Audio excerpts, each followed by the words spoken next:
came into this place in 1988. Hadn't been this big a home dog since 1997. And the reason why is because Oregon's offense is so high-powered, number one in the country in most categories. They've only stopped themselves. They haven't really been stopped by an opponent. And after slow starts in a couple of games, 156-23 after halftime. What's the key for USC? And that a leading candidate right now next to Cam Newton for the Heisman Trophy, averaging 55 points a game. If this group hits its stride quick, it may be over early, Kirk. Well, SC could talk all they want about having 2 weeks to get ready to stop that offense. I think it's up to Matt Barkley to score with that offense. And Barkley right now, rhythm going, forget about it. Then they've been very hard to stop. Quick pick on the game. I like Oregon because I think they're just going to wear USC's defense out. USC doesn't have the depth to contain Oregon for 4 quarters. So I like the Oregon Ducks in this game. Kiffin promising to use more defensive players, try to create some of that depth, but they're not as good as the guys playing in front of them. So we're going to see if that works out. ABC primetime game. Kirk, Brent, Aaron Andrews, 8 o'clock Eastern, 5 o'clock Pacific. Can the number 1 team in the polls survive this upset trap? Road teams have had tough times.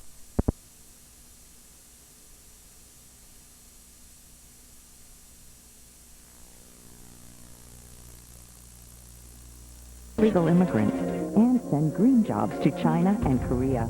18 years in Washington changed Patty Murray. We definitely need a change too. I'm Dino Rossi, and I approve this message. Comcast upgraded their network. Yeah, it's Xfinity. Now I'm getting more HD. Yeah, and more on demand, and you can even watch online. But I'm not paying anything extra for it. Yeah, me neither. Did you think it was just... You thought it was just you. You were having a moment, were you? I just took your moment. Moment returned. Xfinity, only from Comcast. It's your entertainment, your way. Learn more at Xfinity.com. I'm Scott Bruin, and I approve this message. With no answers for why he voted to cut Medicare by $500 billion, Kurt Schrader wants to tear Scott Bruin down with false and negative attacks on Social Security. Why? Because Schrader wants you to forget unemployment's above 10%. But he voted for taxpayer bonuses for Wall Street executives. Isn't it time Oregon has a congressman who will change Washington, not change the subject? Oregon is struggling. We're leading the nation in unemployment, hunger, and homelessness. And our schools are ranked 43rd. This is John Kitzhopper's record, his legacy. As a father with 3 kids in public schools, I understand Oregon needs more jobs and better schools to protect our quality of life. And I'll do it with a moderate bipartisan approach that puts working families first. I ask for your vote because Oregon can be great again. We just need new ideas and a new direction. The following is a special presentation of ESPN College Football on ABC. For USC, trick or treating last year in Eugene, Oregon proved devastating. When Oregon turned the lights out on their guests from Southern California, there were tire marks all over the backs of the Trojans. Ghosts and goblins were celebrating throughout the Northwest, and they just kept on coming. Well, it is time to celebrate Halloween once again. And guess what? The Mighty Ducks are flying high, averaging better than 55 points a game. But this year, USC quarterback Matt Barkley is playing in his house. Barkley's pregame ritual is built around his faith. He moves to the sound of gospel. And tonight, he's determined to chase the goblins away from the Coliseum.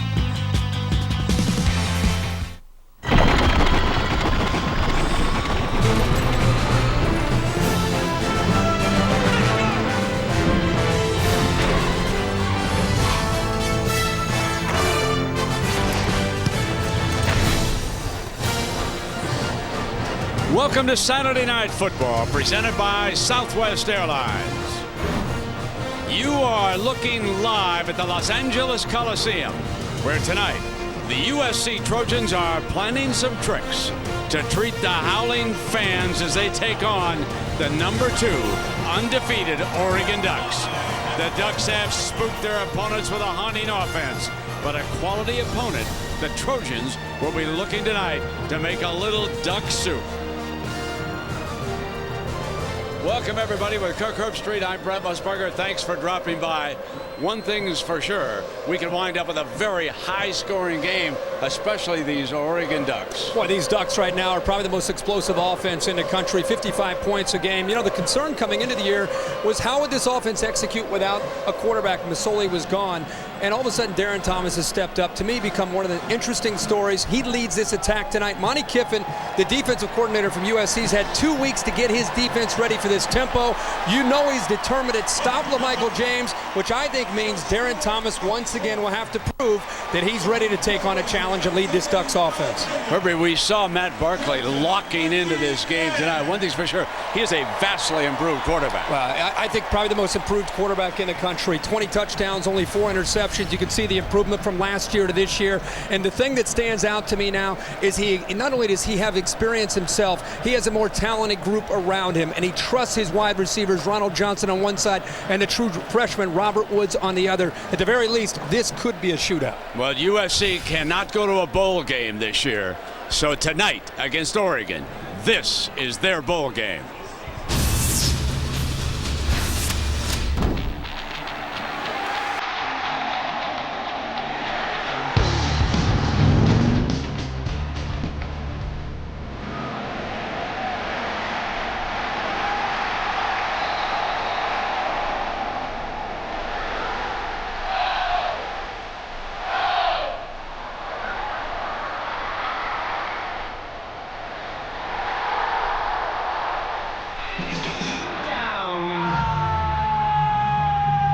Stay tuned for John Saunders from our Times Square studios for the Nissan pregame shift. Coming up next. It's positive. Positive. We're gonna have a baby.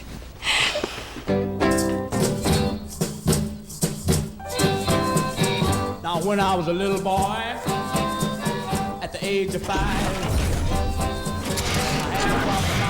the four-door sports car.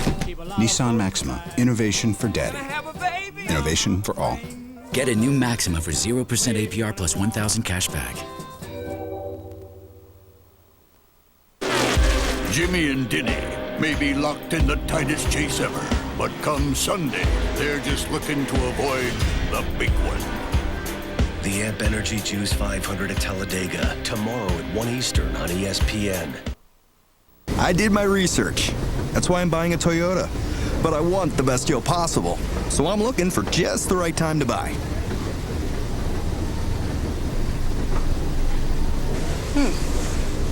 Honey, I think now's the time. It's Toyota's Now's the Time sales event. And right now, you can get up to $2,000 cash back on a new 2011 Tundra. Or get 0.9% APR financing for an amazing 60 months on Tundra. These limited time offers end soon, so hurry in. We've been making wood products for almost 100 years. Oregon-born, family-run. But not too long ago, illegally logged timber from Asia was threatening our company. So we called Senator Wyden. He listened, and then he led the Senate effort, which changed the trade laws and saved our jobs. Today, we have 850 people working because of Ron Wyden. I'm Ron Wyden, and I approve this message. What vehicle just won Best Compact Car for the Money for a second year in a row? What gives you a best-in-class 35 MPG beating Toyota and Honda? Only Hyundai has it with the Hyundai Elantra. Right now, Hyundai Elantras start at only $119 a month. Or get 0% for 60 months, plus $1,500 in bonus cash. The fastest growing car company in America and America's best warranty. Only Hyundai has it at your Pacific Northwest Hyundai dealers today. Handmade fresh, home-baked great. That's Papa Murphy's.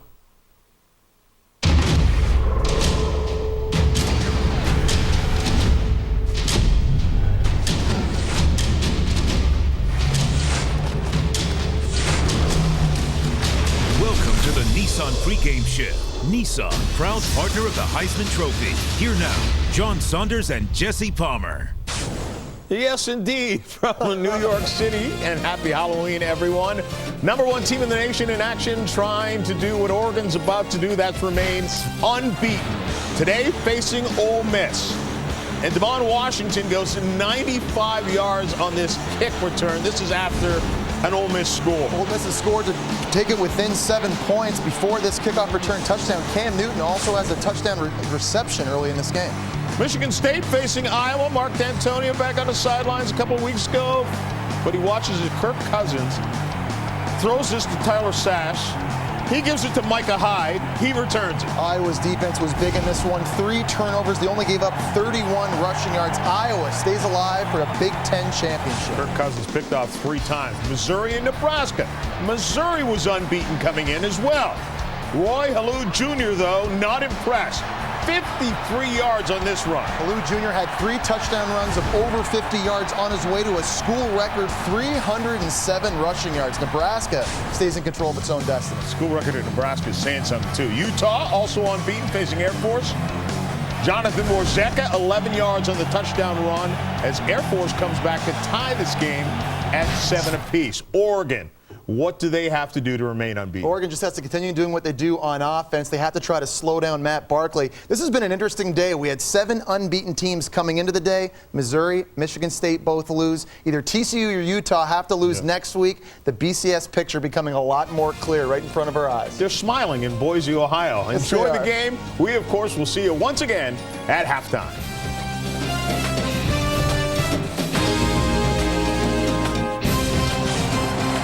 Plays away from being 7-0, the USC Trojans.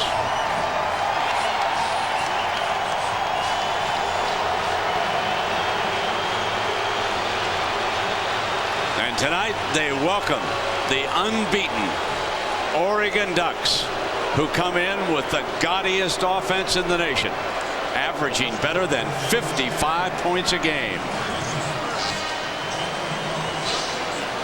This has been the Nissan pregame show. Kickoff for Oregon and USC coming up next on ABC.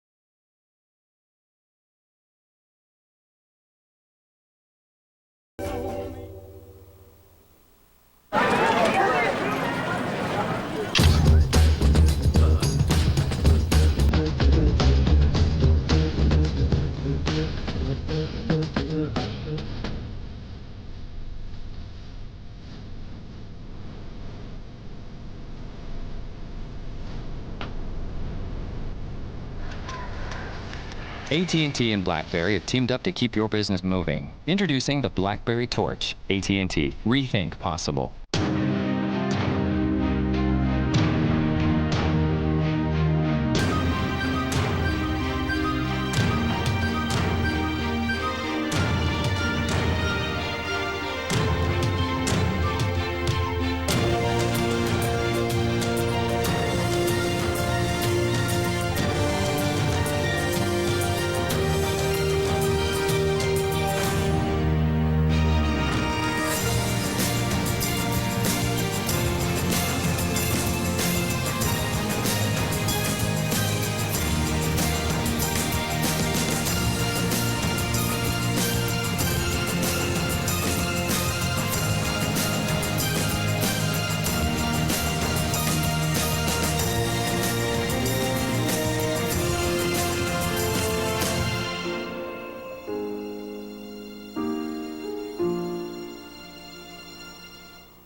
The Rose, Fiesta, Orange, Sugar, and the Tostitos BCS National Championship Game. ESPN, the BCS lives here. Gorgeous night for football here in Southern California. Huge crowd on hand. Lane Kiffin in his first year as the USC head coach, standing by with the third member of our team, Aaron Andrews. Let's go to Aaron. Brent, thanks. Well, you just won the toss. Why'd you decide to take the ball? You ever seen Oregon play offense? In fact, I have. And speaking of that with your defense, I know you've been asked all week about keeping up with their speed. What is key in keeping your guys fresh? We're going to have to play a lot of guys, and we're going to have to make plays when we're there and take care of the ball on offense. Your players all week have been saying it's our Super Bowl. You came back and said, no, it's not. They're emotional. How do you keep them in check? Well, they're excited. Obviously, the #1 team in the country is coming in here to play, and they're blowing everybody out. So let's have some fun. Thanks for your time. All right, Brent. Thank you, Aaron. On the other sideline, Chip Kelly, second season, winning at an 85% clip.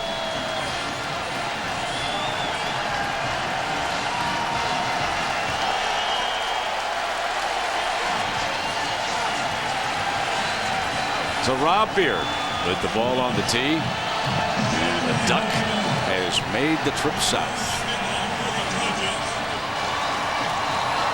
Now Robert Woods, the sensational freshman, number 13, is back. And Herbie, we've had 2 straight weeks of the opening kickoff return for a touchdown. They're going to put Havili back there to try and be his protector. So here is the young man. You'll see him tonight as a wide receiver, one of the best freshmen in the country. We'll try to give the Trojans field position here early.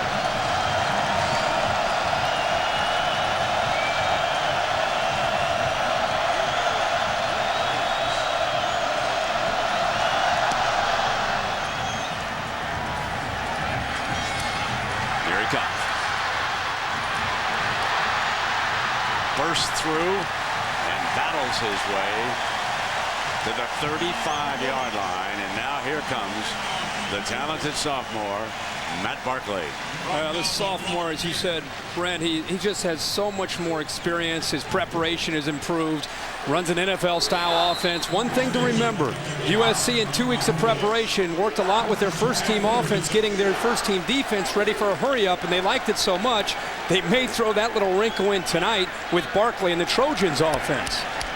Mark Tyler will line up as the I-back. He will be your starting tailback here for the Trojans, and they're going to go right down the middle to the freshman Woods on their first play. We've had 2 plays. Woods has returned a kickoff, and now Robert Woods has caught his first pass of the game, and that's for 17 yards. This is, if you're not familiar with this quarterback, Matt Barkley, Brent and I talked about in the open that he's playing right now at a level that I don't think there's another quarterback that has the confidence that he has coming into this game, and he likes to get the ball downfield vertically in a hurry. Tyler, Wendell Tyler's son, picks up 8 yards on that first down carry. It's a balanced attack for SC. They still love to run the football, and they want to get you to appreciate that. But I think the difference is Ronald Johnson is healthy. The veteran, the senior on one side, is explosive and a dynamic playmaker. And Brent talked about Robert Woods, maybe one of the most interesting and impactful true freshmen there we have this year in college football. Here comes the version of the Wildcat. Mark Tyler will take the direct snap with Johnson coming through on the jet fake, and there is the first down. Across the 30-yard line, so a wrinkle that the Trojans have worked on all season long. John Boyette comes up to make the stop from his safety position for the Ducks. The other thing about this offense, which makes any offense good, Brent, is they have a veteran athletic offensive line that can control things. You know, Oregon comes in with all the hype, but this defense from the Ducks, this will be their biggest challenge that they have faced, because not just Barkley and all the skill, but also a veteran up front in front of Barkley. They're going to use Havili now as the tailback. He gets the handoff, and he runs to daylight on the left side into the red zone. Another Trojan first down and an impressive opening drive, 12 more yards. Left tackle 75, Khalil gets a great seal block to the inside, opening that up for Havili. And Havili, one of the more versatile backs you'll see in the Pac-10, maybe the country, known as a fullback, but has that ability with his size at about, he's about 6'1", 225 pounds, to still run the football very effectively. Mark Tyler returns as the tailback. Left side again, and he slips at the 15-yard line, where it will be 2nd down and 6 coming up for the Trojans. Now in the red zone, The USC Trojans have been good this year, Herbie. Yeah, we talked with Lane Kiffin about that, and you can see the numbers. They don't lie. What I found interesting is how aggressive Lane Kiffin is as a play caller in the red zone, not waiting to third down to throw the ball with Barkley. And that goes back to his confidence. Most of Barkley's touchdowns have come down inside the 20-yard line. Osbury out far to the right. Ronald Johnson is down to the left. And they come back with a running play, and the Ducks were ready for it. And that is Brandon Bear who makes the stop, and now it will be third down, and a big third down for the Trojans coming up. And that is a matchup that concerns USC. Brandon Bear is a big man at 6'7", 275 pounds.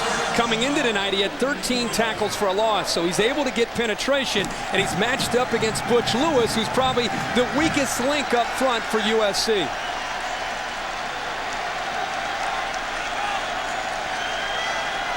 Need 7 for the first down. Short three-step drop, fires, knocked down. Well defended by Talmadge Jackson, the senior from Marietta, California. Boy, this is getting a jump on the ball, reading the receiver, and that's just great instincts from a corner out on an island, understanding the down and distance, understanding the keys and the tendencies of this SC offense, and he jumped the route just in time to deflect that ball away. Great play by Jackson.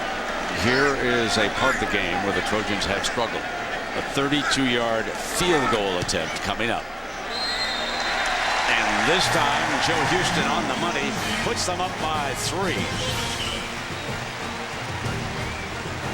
It'll be the Ducks' turn when you come back. All fares can only be found at just one site, so don't you mess around. Here's a Southwest flight, what you hope to score, only Southwest.com. For tickets and more. Southwest.com. It's where you go. Southwest.com. For fares so low. Only Southwest. 2 bags fly free. Southwest.com. Sing it with me. Southwest.com. Only at Southwest.com. Southwest. I'll tell you what's wrong before I get up the phone. Don't bring me down. Select 55 from Budweiser. The superior taste makes it Select. The 55 calories make it the lightest beer in the world.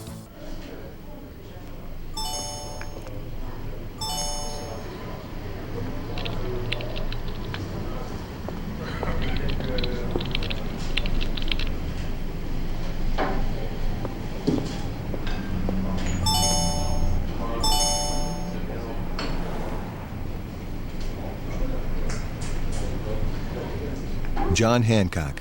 The future is yours. Visit findtheanswers.com. $5.50. Hey, sandwich lady. Chicken flatbread sandwich for under $1. So. It's under $1 and not everyone's happy about it. The new chicken flatbread sandwich. Warm flatbread, melty cheese, and flame grilled chicken. Only at Taco Bell. It's positive. Positive. We're gonna have a baby.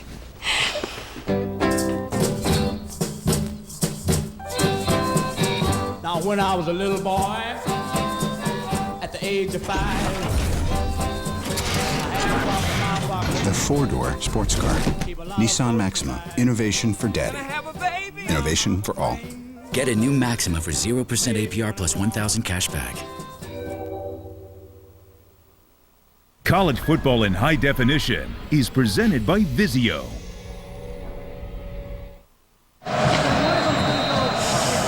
So the Ducks huddling up, ready to handle the ball for the first time, yielding a field goal on the Trojans' first drive. Jacob Harfman, the punter, who also wears number 10, will kick it off. And this is the freshman Josh Huff, who's coming out for the goal line for Oregon. Just short of the 25-yard line. And here comes the young man from the Houston, Texas area, Darren Thomas. He's really brought a lot to this offense. Keeping in mind he's got a lot of experience around him. He's understood the importance of just taking what a defense will give you. Oregon always comes into a new game with a certain idea of what they think they might do, but it takes a series or two to understand how this defense might happen to try to defend him. My thought is SC's going to crowd the line to try to take away LaMichael James in the running game. And they're putting LaMichael James in motion and now bring him back to the quarterback, and he'll get the handoff and busts out. on first down. Here is one of the best running backs in the nation. The young man who is in the discussion for the Heisman Trophy, 19 yards on his first carry. And they're going to go hurry up here. Carson York with a great block. This is exactly what USC, a poor tackling team coming into tonight, cannot afford to see. LaMichael James in space. Darren Thomas's first pass on the money. Ripped a fastball, and they are into Trojan territory. Kennard makes the stop on 2-A. You know, 2 weeks to prepare is one thing. It's one thing to draw it up on a grease board and say, okay, this is what we're going to do. It's another thing to go out and execute it against the tempo and the speed of Darren Thomas and the Ducks. The point-a-minute Ducks, averaging 55 a game. Get the call from the sideline. A little bit of confusion in the backfield. Plenty of time now, and Thomas up under center. That jet end around. Slips one tackle, and Jeffrey Mayle is brought down on the far side by Kennard. When Jeff Mayle went into motion, the linebackers, just everybody moved to the right of the defensive side. Quick snap. Thomas rolling to the right, has daylight, terrific runner out of bounds at the 41-yard line, and suddenly the Trojans have forced a third down here. Michael Morgan came over. That's a major accomplishment for Monty Kiffin, who's upstairs to the far left in the hat, to get Oregon into third down and long, where they're usually in third and short. This is something that this offense is not used to seeing.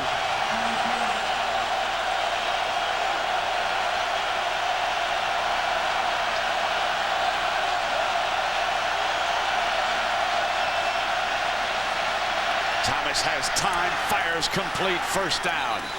Across the 30-yard line, Thomas hits Jeff Mayle. Brent, great job by the offensive line, picking up a twist, a little bit of a stunt up front, communicated well on the road, picked up the blitz, gave Darren Thomas enough time for Jeff Mayle to break free into that zone. Now Jeff Mayle goes out to the left. They put 3 receivers out there. Ball across the 30-yard line after a gain of 10 yards. The only thing slowing him down is the umpire placing the ball. Jordan, who is our umpire here tonight. And here's LaMichael James cutting into the thick of that defense, and Harris making the stop. Chess match here early. You have a head coach and Chip Kelly who's evaluating every play and every motion and seeing what USC does to set up the next play. He's just evaluating to see how SC's trying to defend him to try to make the adjustments on the fly.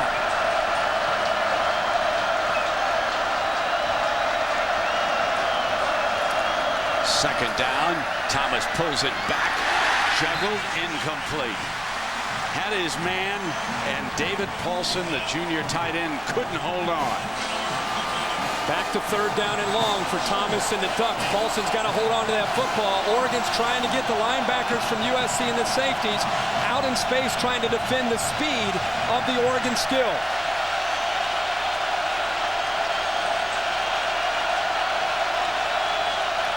Thomas straight back, has a man wide open for a first down at the 15-yard line. Jeff Mayle again, and they are moving Mayle from side to side. This third down and long has been a problem for SC's defense all year. To the far left, watch Jeff Mayle just ends up coming off of that route, and Sharice Wright, most experienced corner for SC, continued downfield with his eyes on the quarterback. First down in the red zone. Fake now to James, fires in zone, touchdown, and again it is Jeff Mayle, number 23, wide open 3 times on this scoring drive for the Ducks. And ladies and gentlemen, that's the clinic that the Oregon Ducks have been putting on the entire 2010 season. This time it actually took them a little bit longer. 2 minutes and 24 seconds. 9 plays, 76 yards. Play action. Now look at this. They're going for the 2. And they've got it. It is 8-0. That's an audible read as Costa went into the backfield. So they saw an opening, and they went for the kill. 8-3.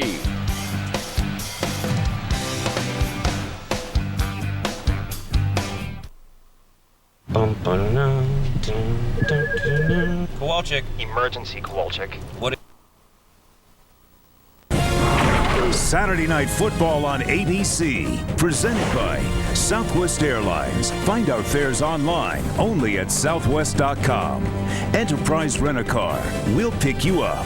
And Nissan, proud partner of the Heisman Trophy.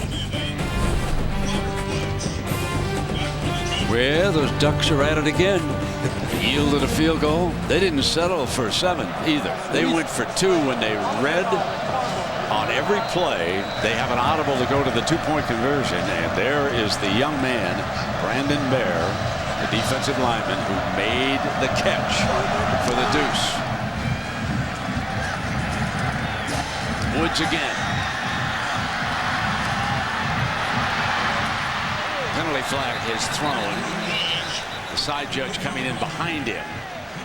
Threw it around the 25-yard line. Michael Badian is our Pac-10 referee here tonight. During the return, holding number 74 on the return team. Half the distance to the goal, first down. So Michael Batlin has that call, Herbie? All week long, the USC defense heard about when a receiver or running back comes in motion, they've got to respond with it. Watch right here, the safety gets caught looking in the backfield and thinking about stopping the run. You can't do that. You have to have discipline with your eyes and understand that on 1st and 10, the Ducks, especially in the red zone, can go play action and completely fool you. That time the safety, Starling, was looking in the backfield, anticipating a run, and Mayo ran right by him. 1st down and 10, and already Nick Alioto has rotated his defensive lineman. Likes to keep him fresh. Barkley's first down pass incomplete, intended for Woods. Interesting call going back to the 2-point conversion where they shifted out and went for that. Some people might say, what's the point? Why do you do that? All the buildup and all the hype about this being USC's bowl game. Revenge. They haven't been an underdog at home in 51 games. There's nothing better than driving down and scoring and then taking the fight right back to Lane Kiffin and USC by sending a message, not just picking the extra point up to get it to 8, but sending a message to USC that you're here to fight back. 2nd and 10.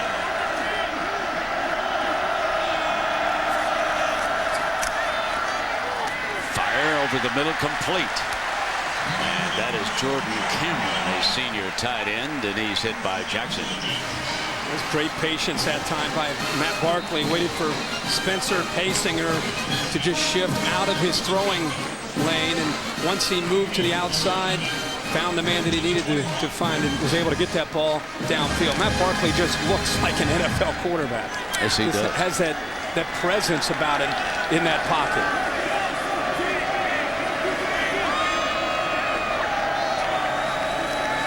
Here comes pressure.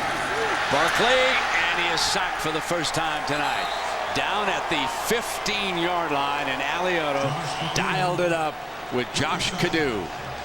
Great job of the pressure getting there, but Brent, the bottom of the screen, they were going to the quick slant and downfield. They wanted to have a double move here to try to catch Jackson, maybe jumping the route, but he doesn't. He is able to adjust, and because of that, Barkley had to come off the double move, and by the time he did, coming back to his right here, Cadeau was able to land the boom on him, but that was all, again, Talmadge Jackson, his second big play in this game. They moved Cadeau out, didn't they? He'll be off the line of scrimmage, and they brought him from further away. They show heat again on Barkley's right, trying to get there, and he throws in that direction to Woods, and that is stopped by Casey Matthews, a legendary name here at USC in Southern California. He elected to blaze his own trail and made his way up to Eugene, and the Ducks are happy to have him. Can't underestimate how excited Casey Matthews gets anytime he has a chance to play against USC. Saying this week, talking to Chip Kelly, he told us they took Gallipo instead of Matthews, and I think it kind of gets him excited anytime he has a chance to go back and have a chance to play USC. 3rd down and 17. And Havili is the running back protecting Barkley. They put him on the right side. Barkley's in trouble again, and he comes loose. The ball was loose. The umpire moves in on it, and it was recovered by the Trojans, And that's Holmes, the right guard, who falls on this ball. That ball was loose. Absolutely, Brent. And a great job by Nick Aliotti waiting to bring the pressure. You know, Oregon, most of this year on 3rd and long, they've been rushing 3 and dropping 8, breaking a little bit of a tendency. This time they brought the pressure and they overwhelmed SC up front. I think they created a lot of confusion on that play. Harfman back in the end zone. There's contact and there's a penalty flag. We will see if it's a personal foul or the 5-yard Garden variety, but there is a penalty flag. Personal foul, roughing the kicker, number 25 on the defense.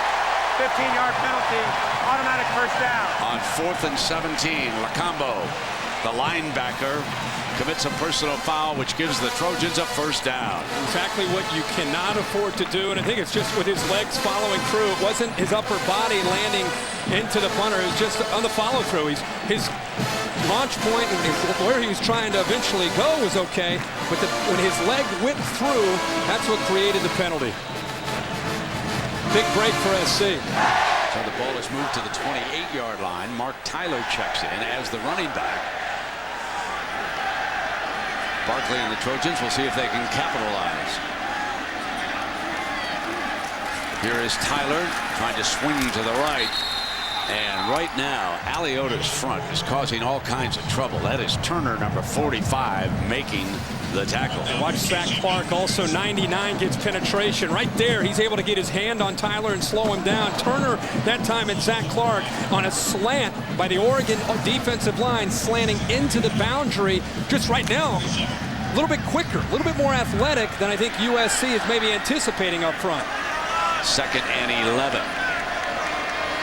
Johnson goes into the slot. Havili now motions out of the backfield. Barkley looks to Woods a little bit behind him, and it will be 3rd down. We send it to New York and Robert Flores. Robert. All right, Brent, Taco Bell studio update. Michigan and Penn State. Recently, Jannard Robinson sprained his shoulder, but he feels better after the bye week. Looks pretty healthy here. Touchdown run ties it at 7 with Penn State. Same thing for Ohio State and Minnesota. Buckeyes scored first, but the Gophers came right back to tie it at 7. Right now on ESPN3.com. Robert here, USC kicked a field goal. Oregon came back and scored on their first series and added the 2-point conversion. So it is 8-3 and Havili. Interesting 31-yard line, Herbie. Brent, interesting call on 3rd and 11 for USC. A team that is very confident in their ability to protect Matt Barkley, their ability to execute in the passing game. Almost there, Lane Kiffin just deciding to hey, let's try to see if we can surprise them and hit them with a zone play. And of course, they don't pick up enough yards for the first down. There is Cliff Harris. He has returned 3 punts for touchdowns for the Ducks this year. Harfman gets this one off. He was thinking about picking it up. Now he goes on it.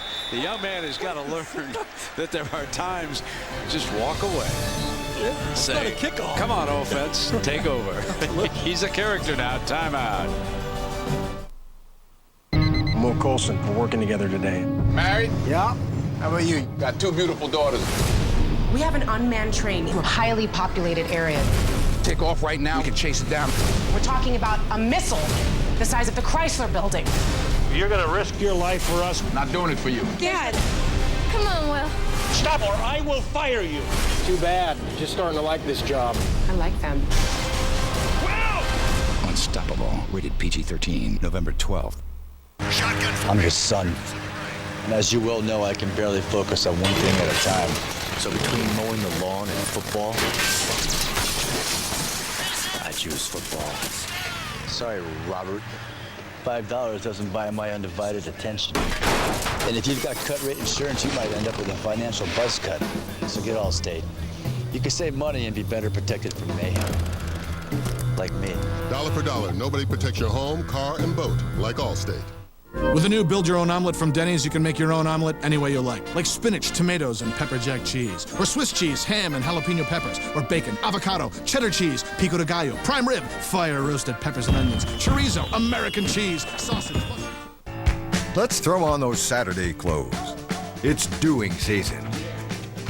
when we grab a little spare time and get after it. We're lowering the cost of weekend projects, making things happen. Less with our wallets and more with our own two hands. More saving, more doing. That's the power of the Home Depot. Get this American Standard 4-inch Symphony faucet for the new lower price of just $68. Are you ready? I'm ready. John, your car is here. Go get him, Tiger. When you're hitting the road for business, Good luck. Enterprise will pick you up and get you on the road to success. Pick Enterprise. We'll pick you up. Brad Paisley and Carrie Underwood host the CMA Awards live Wednesday, November 10th on ABC. Farmers Insurance, bringing you aerial coverage of this game and coverage for your auto, home, life, and business. Farmers Insurance, and that was their airship, the only commercial passenger airship in the United States, owned and operated by Airship Ventures. Look down on a beautiful scene on a gorgeous Saturday night here at the Los Angeles Coliseum. Oregon's second possession of the game. Darren Thomas, number 1, leads him out. LaMichael James alongside.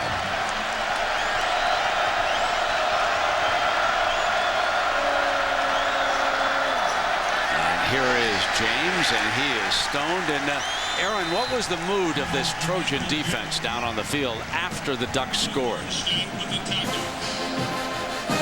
Very confident, Brent, saying they don't have anything, they can't block us. Ed Orgeron asking, can you line up in time? Yeah, that becomes a big factor as incomplete. Darren Thomas, and they've juggled some players in that secondary. Pressure that time was being brought by Michael Morgan. There's Orgeron. Armstead and Morgan were in, and you can see Orgeron on the sideline. He motivates and he recruits. 3rd and 9. So they've got him in 3rd and long again.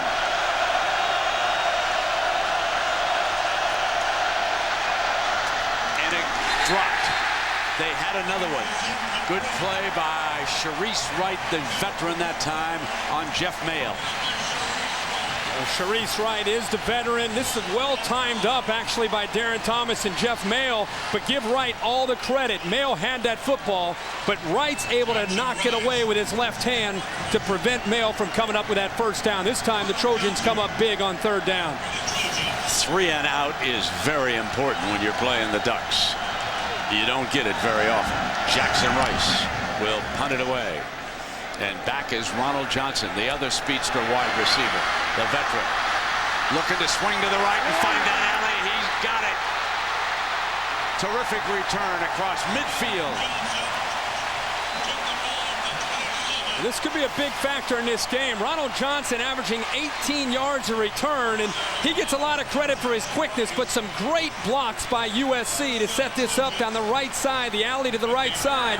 He timed it up. He was patient here early, and then this is where the alley is set up to the right. Oregon very, very fortunate that Johnson didn't take that all the way back. 27-yard return, and USC across midfield at the 48-yard line with Mark Tyler back in as the Trojan running back. And Barkley again all the way up to the top.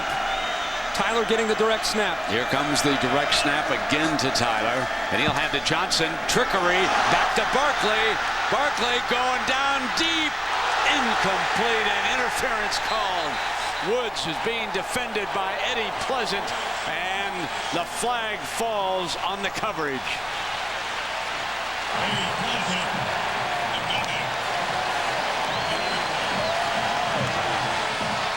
Pass interference. Number 11 on the defense.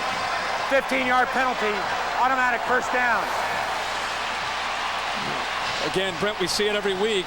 Obviously, Pleasant didn't have his head turned around. He grabbed a hold of Ronald Johnson, or Robert Woods, rather, to try to prevent him from getting into the end zone.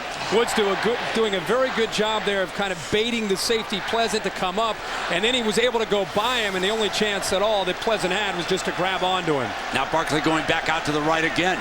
They put Tyler right back in that spot. Havili is to his left. Very rarely do you see this twice in a row like this with Barkley, and there is a penalty flag. You saw the movement. The looked like Bear moved. Brandon Bear, the defensive tackle. Offside on the defense, number 88. 5-yard penalty, remains first down. That's the young man who converted the two-point conversion, and now he gives back 5 yards. And the Trojans are at the 28 here, Herbie. USC trying to come up with, as you said in the open, a few tricks here on Halloween, with Barkley leaving the quarterback spot already a few times in this game. Now there is number 7 back in the shotgun formation.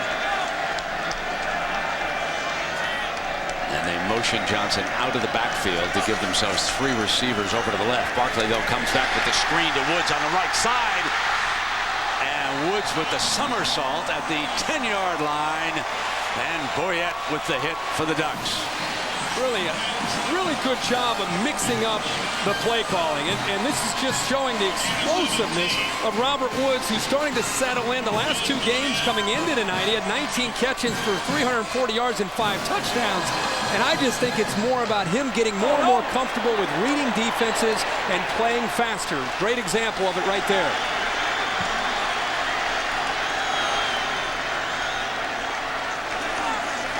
From the 11-yard line, the first down with Tyler.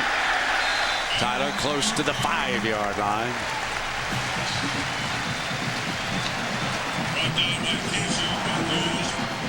In this pro-style offense with Barkley and his backs, the tight end and the fullback, dangerous weapons for any defense to try to defend, especially on these early downs, 1st and 2nd down. They like to try to find a matchup to their liking with Havili and Rhett Ellison. Offensive coordinator and play caller, head coach Lane Kiffin. 2nd down. Quick hit to Woods, cuts inside toward the goal, and may have a first down and not a touchdown. That's what it appears that the field judge will mark it down. Cliff Harris with the coverage. But a 7-yard cushion this time from Cliff Harris against Robert Woods. And Matt Barkley just aborted the play and just saw that, said, I'll take that every single time, and just threw it out there to the freshman, and he almost got into the end zone.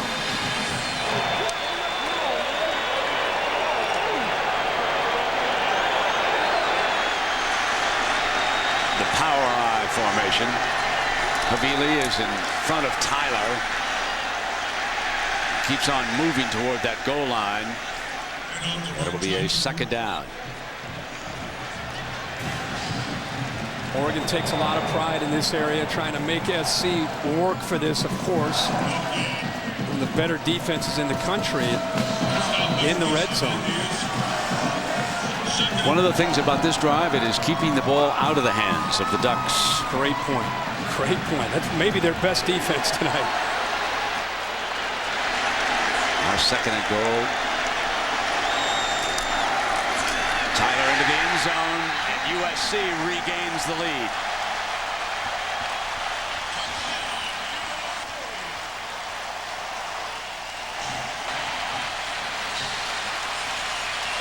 Now Lane Kiffin has been known to go for 2-point conversions here too.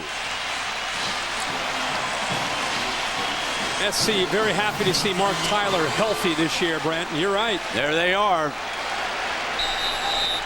They put Mitch Mustaine, the holder, back in the gun, and now they swing in. If they don't get what they see, then they will go ahead with Joe Houston and kick the extra point.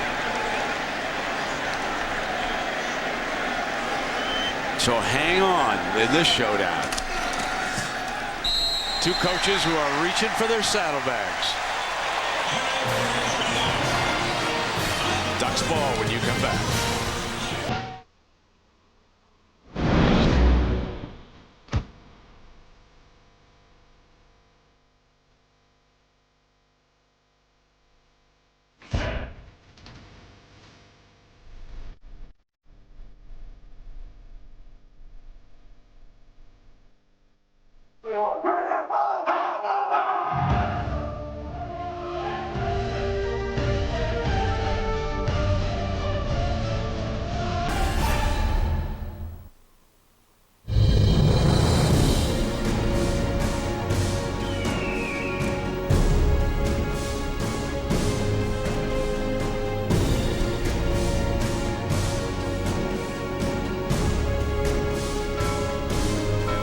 That's one small step for man, one giant leap for mankind.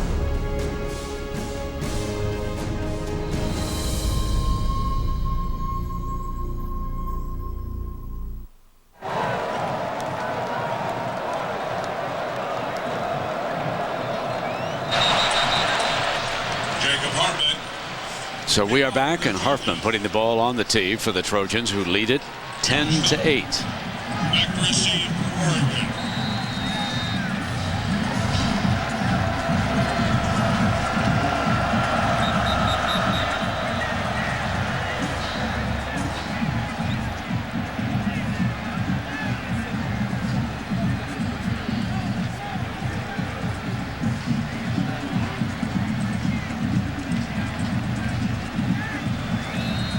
USC's had the ball for 20 plays and Oregon for 12 here so far. And remember, we go back to that 3 and out the last time the Ducks had it.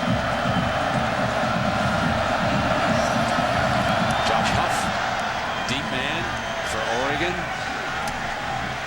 from the 6-yard line, and he is tripped up at the 21-yard line. Tony Burnett with terrific coverage for the Trojans that time here on Roadblock Saturday. How about Auburn jumping all over Ole Miss on the road, showing that they're for real, handling the pressure of that #1 ranking, and Iowa knocking off Michigan State, Nebraska and Lincoln taking care of Missouri, and Utah in a little bit of a battle there with Air Force. And do not forget Boise State. They played earlier in the week. They remain one of the unbeatens. First down and 10.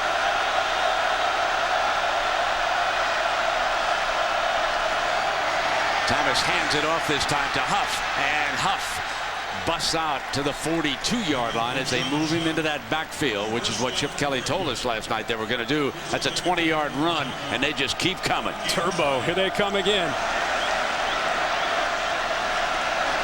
Sprinting to the right, Thomas complete, and that time Paulson hung on, coming out of bounds near midfield. Important after the 3 and out, Brent, to get the momentum and the tempo back for Darren Thomas in this Oregon Duck offense, especially considering USC scored to take the lead at 10-8.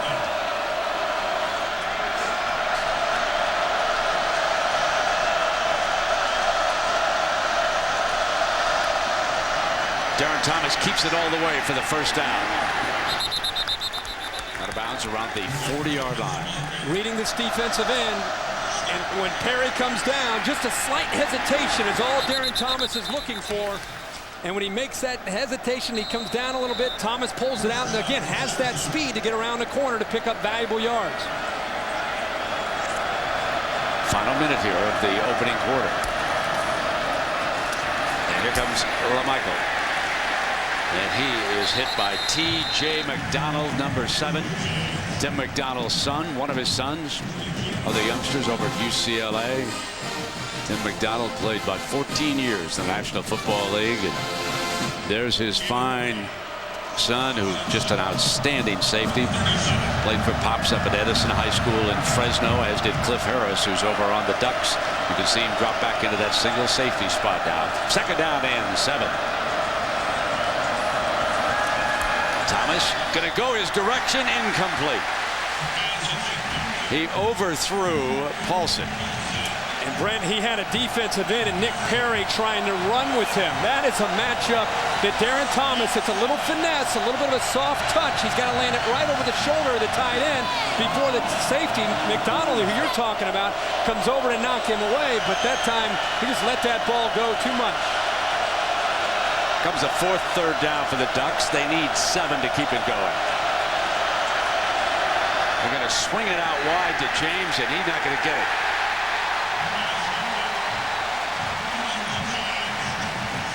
Shane Horton and Sharice Wright were there defensively for the Trojans as the first quarter comes to an end.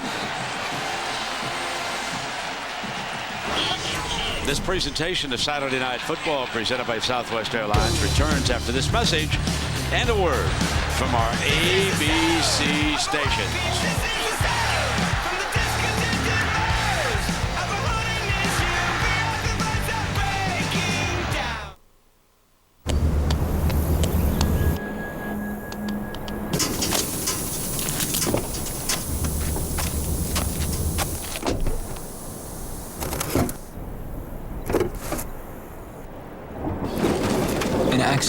doesn't have to slow you down. From new car replacement and guaranteed repairs to accident forgiveness, we do all we can to help you move on. Liberty Mutual Auto Insurance. Responsibility. What's your policy? You've never seen fast. You've never held it in your hand, then unleashed it with the fingertip. Never watched pixels whip by at 1 gigahertz and had your neurons struggle to keep up. You've never seen fast because you've never seen this. The Droid Incredible by HTC. It's nothing short of its name. Buy a Droid Incredible with Flash and get any phone free. Offer ends October 31st. Sunday, it's a haunted makeover as the Extreme Team builds a house of horrors and gets this school for the deaf new life. Extreme Makeover Halloween Edition, all new Sunday at 8, 7 Central on ABC. Talk about a job perk, the amazing service Google is offering its employees, and how a local dentist is fighting back against Halloween. Aw, Mom, you still clip coupons. Well, it all adds up. That's sweet, Mom. In honor of your thriftiness, I'll serve 2 croissant sandwiches for just $3, made with fresh egg, sausage, or our new hickory smoked bacon and melting cheese. You're such a good son. I'm so glad you dropped by. I love coming home, Mom. Patty, call the doctor. It's been more than 4 hours. Hi, Jack. I gotta go.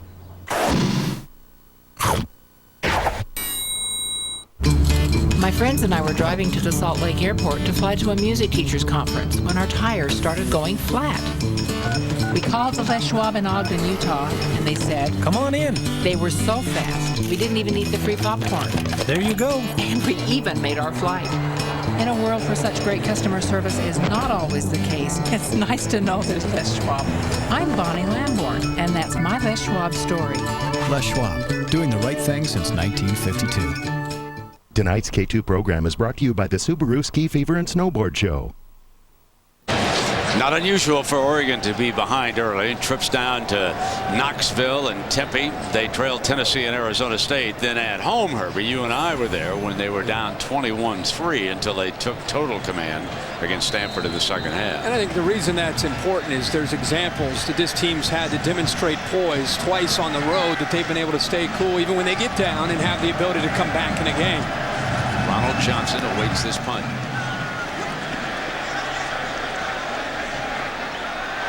This one is going to be downed at the 6-yard line. We want to remind everybody that after last weekend's win, Denny Hamlin is only 6 points behind Jimmy Johnson. Closest chase in NASCAR history, and they head to one of the most exciting tracks in the world, Talladega. Anything can happen. So there's Denny, 6 points back. The fellows will be watching for the big one down there in Talladega. And that'll be coming up tomorrow. Well, there's some NASCAR drivers down there, but they're not making not making up any ground. They're not making ground up on that 10. No, not doing that. Alan Bradford, his first action, in as the running back here for the Trojans. And Bradford straight ahead. We check in with Robert Flores in New York. Robert. All right, Brent, here's what's happening on SportsCenter right now, presented by Sprint. Number 1, Auburn leading Ole Miss by 20, 44-24. Cam Newton throws a touchdown pass there. Earlier, he caught one. And in Game 3 of the World Series, Texas Rangers down 2-0 to the Giants, but lead 4-0 at the top of the 7th. Josh Hamilton, a home run. Brent. All right, Robert, and here USC leads favored Oregon by 2, 10-8. Coming back with Bradford, and this will be 3rd down. It is interesting how Lane Kiffin has changed his approach. He's sitting on things, getting the clock running, trying to play a little ball control over here, and not gambling with the pass downfield as much as when he opened the game. And early in the game, and some people think this isn't a big deal with time of possession, but nearly 7-minute advantage in time of possession. And I know Oregon scores fast, but the more you can keep them on the sideline, obviously the better off you are as a team. Tyler is back on the field. He's behind Havili for the Trojans. And here comes Tyler, and he could not get that first down. So this is going to be 3 and out for the Trojans, and this is a perfect opportunity for the Ducks here. Big stop, and I have to go back to the punter putting the ball where it needed to be. And how about Jeff Mayo, the star, one of the stars of the team, all over special teams. He was the guy down there to down the ball at the 6-yard line, and now they get a chance to get great field position. Harfman to punt it, and Cliff Harris back deep again.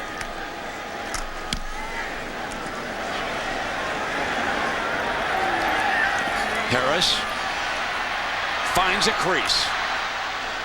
Oh, is he exciting when he touches the football. But he's got to give a coach heartburn. It's just no doubt about that. No way about it. We've got timeouts, Southern California. All right. Let's spread the word. Hey, ladies, how are you? Where's the only place to find Southwest low fares online? Southwest.com. Southwest.com. Southwest.com. Bring them in. Stop. So how many places can you book Southwest tickets online? Just one. There's only one. Southwest.com. Southwest.com. So what is the only place to find Southwest Airlines tickets online? Only at Southwest.com. Nowhere else online. It's an easy way. It's an easy way. Make a fresh start. It's an easy day. It's a new life. It's a fresh start. You're a good soul. You've a kind heart. I'm coming with you. TV and internet together at last. The world's first HD TV powered by Google TV. Available at Sony Style and Best Buy. It's Ram truck season, and the 60-day handshake lives on. That 5-finger bond that communicates trust, honor, follow through, and follow up. It's a promise that says go ahead and buy a Ram 1500 or heavy duty without a payment for 60 days. And if it doesn't do everything you ask it to do, bring it back. Ram. ABC Sunday, it's a Halloween bash. You're evil! It was a graveyard. Sven will uncover the devil in disguise. He's blackmailing me. ABC's Desperate Housewives, all new Sunday, 9/8 Central on ABC. The country can't wait for the CMA Awards with performances from America's biggest stars and a tribute to Loretta Lynn by Miranda Lambert and Sheryl Crow. Hosted by Brad Paisley and Carrie Underwood. Live Wednesday, November 10th on ABC. McCourt Street, Aaron Andrews. I'm Brent Musburger. Welcome back to the Los Angeles Coliseum. The Trojans lead. Now watch his eyes. Look at Harris. Remember, you do not see many punt returners willing to take their eyes off the ball. That's a high risk. Especially a true sophomore. He may take one back and then fumble the next one. Here's the handoff. Well, Michael James spins off the first defender. Sherrell Casey, fine defensive lineman, finally brings him down. Here comes the speed again from Darren Thomas and the Ducks. Give it to James again. Daylight, first down, breaks free. Foot race for the end zone. Walks right in. LaMichael James, the young man from Texarkana, who left Texas despite being recruited by the bigger schools down there, came up to Eugene, battled some homesickness, and now he hauls it 42 yards into the end zone for the go-ahead touchdown.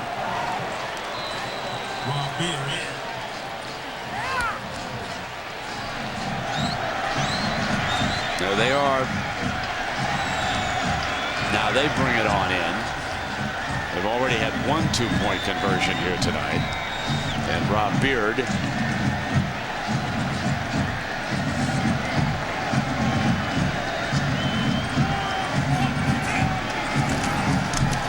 and it's a 5-point Oregon lead. 12:27 left in the second here.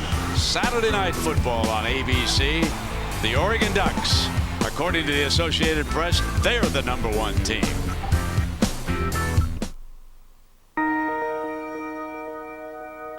It's a symbol of confidence, honor. Saturday Night Football on ABC, presented by Southwest Airlines. Find our fares online only at southwest.com. Chrysler and Rogue Skyline. On November 12th, our first encounter will be our last stand. So the lead has changed hands here for the third time. And there's a young man, number 24, who is quite a story. Kenyon Barner, who took a terrible looking hit returning a kickoff against Washington State, suffered a concussion, has been unable to play.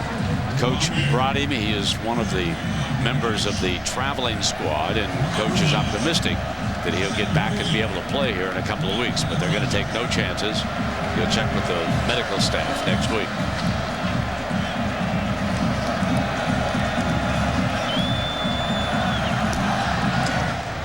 So it's the Trojans' turn, and Robert Woods, the freshman, is coming out. Doesn't take him long to get through a hole. Out close to the 40-yard line.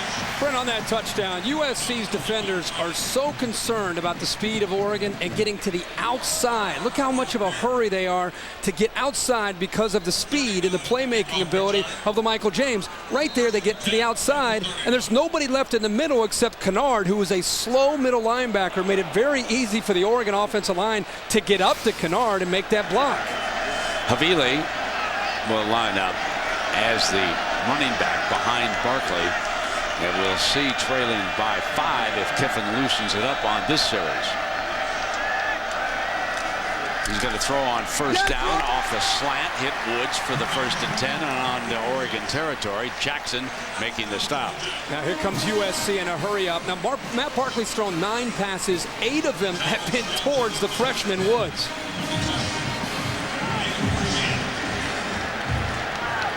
They flex Cameron, the tight end, toward the bottom of your screen, far off the line. This is new for USC. This is something they worked on to help their own defense get ready for Oregon.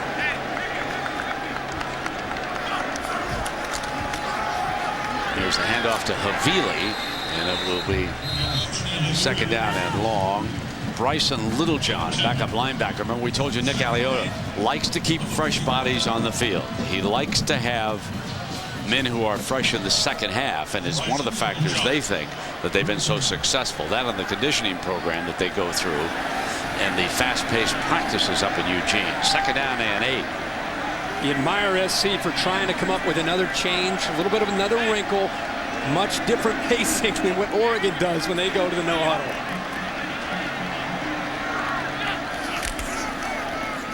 Here's Havili. And this will bring up 3rd down. Of course, they're not in the same hurry that Oregon is. They don't mind the clock ticking down at this point, still within striking distance, still in a comfortable position. Woods, who he is throwing the ball to for the most part, Brent, is now up at the top, isolated one-on-one with Thomas Jackson. Checking with the sideline to get the play.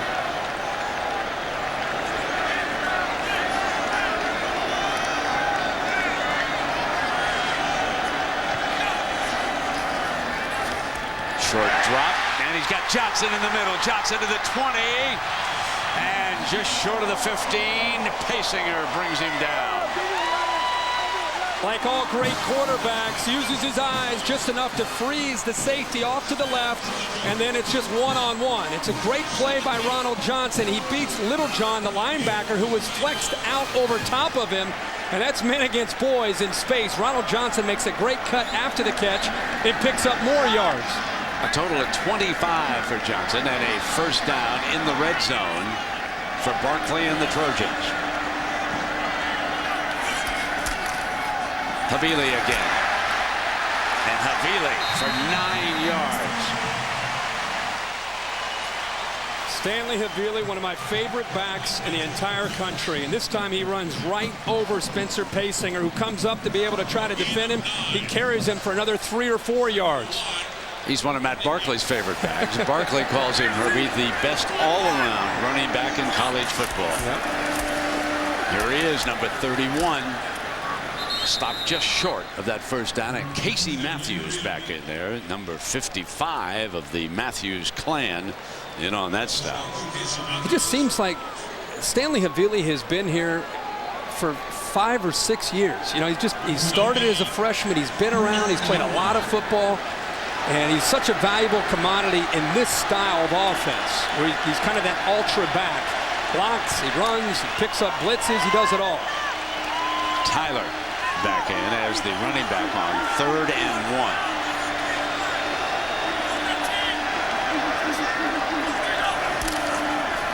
Here is Tyler for the first down. Touchdown!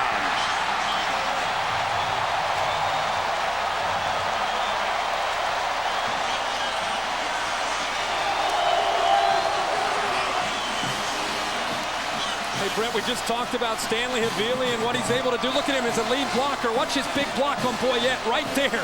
Takes him down, opens up the running lane, and Tyler takes it in for another touchdown, his second of the night. Now the Trojans line up in that 2-point formation. Lead it by 1, and then they shift. Mustaine will go down to hold. And here is Joe Houston.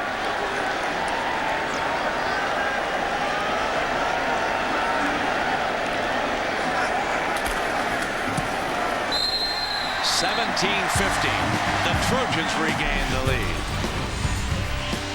We go seesawing in the Los Angeles Coliseum. A Pac-10 showdown between the Trojans and the Oregon Ducks. My God. Is that what I think it is? Every city in the world is experiencing the same encounter. Those things are coming for us. There's not going to be many of us left. Somebody's fighting back. Run! Everybody get down! We have to survive. Skyline. Rated PG-13. In theaters November 12th. Ladies and gentlemen, the 57th President of the United States.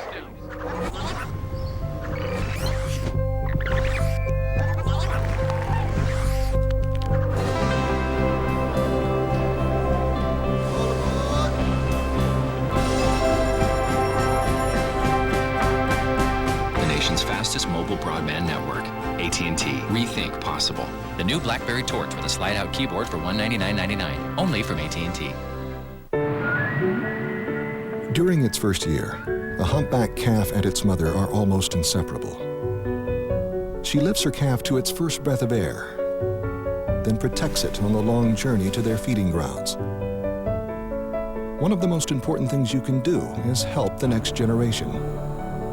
At Pacific Life, we offer financial solutions to accomplish just that. Ask a financial professional about Pacific Life, the power to help you succeed. It's Ram truck season, and the 60-day handshake lives on. That 5-finger bond that communicates trust, honor, follow through, and follow up. It's a promise that says go ahead and buy a Ram 1500 or heavy duty without a payment for 60 days. And if it doesn't do everything you ask it to do, bring it back. Ram. ESPN Monday Night Football, Texans Colts at 8:30. As the sun sets, we take a look at the Pacific Life game summary. Trading blows here, and the Trojans have dominated time of possession, keeping the ball away from Oregon. Jacob Hartman with the ball on the tee. Here is Josh Huff coming out from the 3-yard line for the Ducks. Fumbling, they dive for it at the 33. He put the ball down.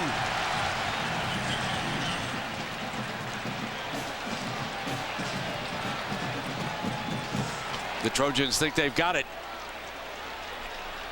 No, Ducks regain control. Reckless, abandoned attitude from both Huff, trying to take it back all the way, and also USC, and the way they were able to cover this. Marshall Jones, the safety, covering that kickoff. And Huff picks up big yards, but he's got to hold on to the football. Turnovers a big key in this game tonight with these two offenses going back and forth. Did a good job of regaining control of that ball. Sure did. Darren Thomas, quick pitch to the outside to James, and lost a little bit of ground. Armstead, number 94, did a good job defensively over there as quickly they come to the attack. Also, T.J. Bryant holding up against his block, not allowing James to get to the corner, and that allowed Armstead to come chase him down. Well, Michael going to be thrown for a loss that time. The Trojan defense.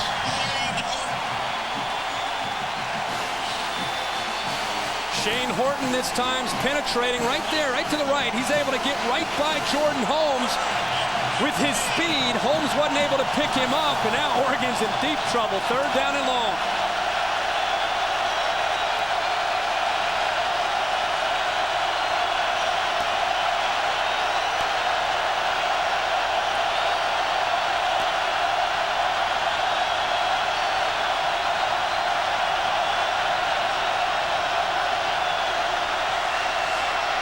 Thomas can't find an open man.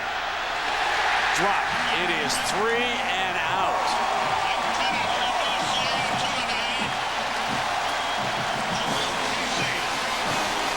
That's exactly what USC needed to see after they were able to put up points, take the lead.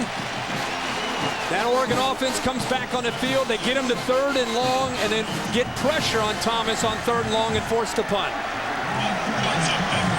Ronald Johnson is back deep.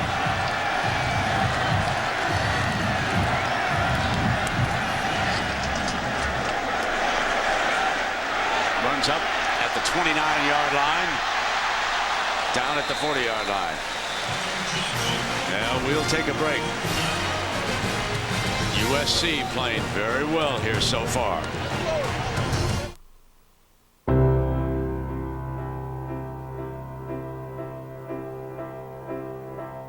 Everything we've learned has come down to this.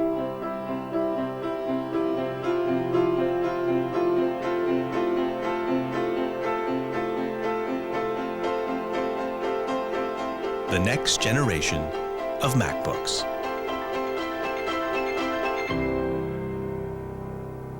Are things different now that I'm not crushing quarterbacks every Sunday? Yeah, a little bit.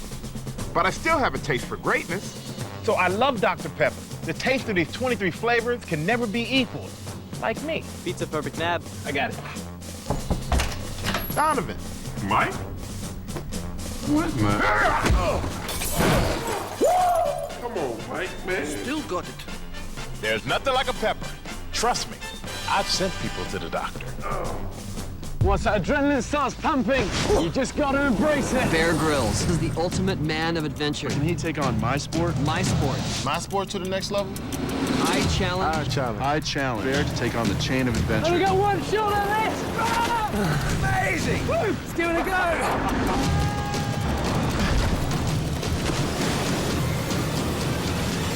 Watch me take on the chain of adventure at degreemen.com. Degree for Men Adventure Antiperspirant. It won't let you down. Okay, so what kind of car should I get? Definitely something with 4 doors. New or used? Used. It's gotta be black. Now compare new and used cars and even special offers side by side. Now that's a good deal. So when you find the right car, that's the one. There won't be any doubt in your mind. Autotrader.com, the ultimate automotive marketplace. And on this Halloween weekend, let's bring the duck on. Herbie, who are the 3 current NFL head coaches who played at Oregon or USC? Well, I've got 2. Okay, there you go. 2 quick ones. Think a little bit. You know, I know it's almost bedtime back in Columbus, but you got 2 boys I want to wish them well tomorrow. Jake and Ty, the Chargers, their team's 7-0. They're playing a championship game. So, boys, you get your rest. Pops is doing great, but he's very concerned about you tomorrow. I appreciate that, Brent. They're fired up. Here we go now. Matt Barkley, play action, and complete. That's the first catch by Brandon Carswell here tonight. First and 10, play action pass, getting your quarterback into rhythm. This is where I think you're really seeing Matt Barkley improve, when he moves outside of the pocket, settles his feet, and gives his receiver a chance to make a play on the football. Love the call on first and 10, continuing to be aggressive as a play caller, Lane Kiffin in this SC offense. Trojans lead at 17-15.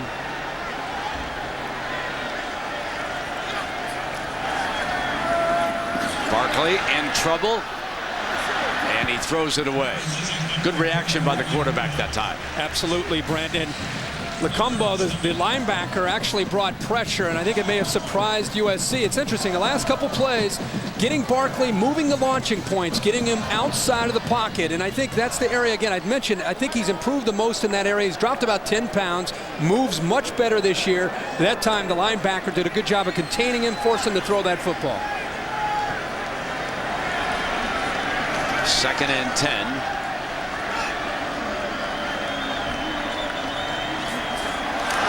Fumble, dive for it, Ducks go after it, they've got it. Oregon recovers the turnover. Lacumbo recovered it. And you know what? The coach is blaming himself on this. There's no question. It's almost like they've gotten too cute. He's trying to change the play right there at the last moment. Again, this is something new for USC. They've just picked this up in the last few weeks. And trying to execute this against Oregon in this big a game. The first drive, it led to a touchdown. This time it backfires. Lane Kiffin's trying to make an adjustment. His quarterback's looking over, and the center, O'Dowd, snaps the ball.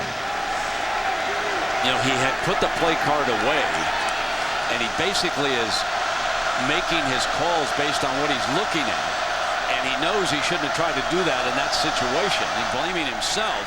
Thomas goes back, goes deep, got a man! Touchdown! What a great catch by Jeff Mayle. What a receiver the former defensive back has turned into 45 yards after the turnover.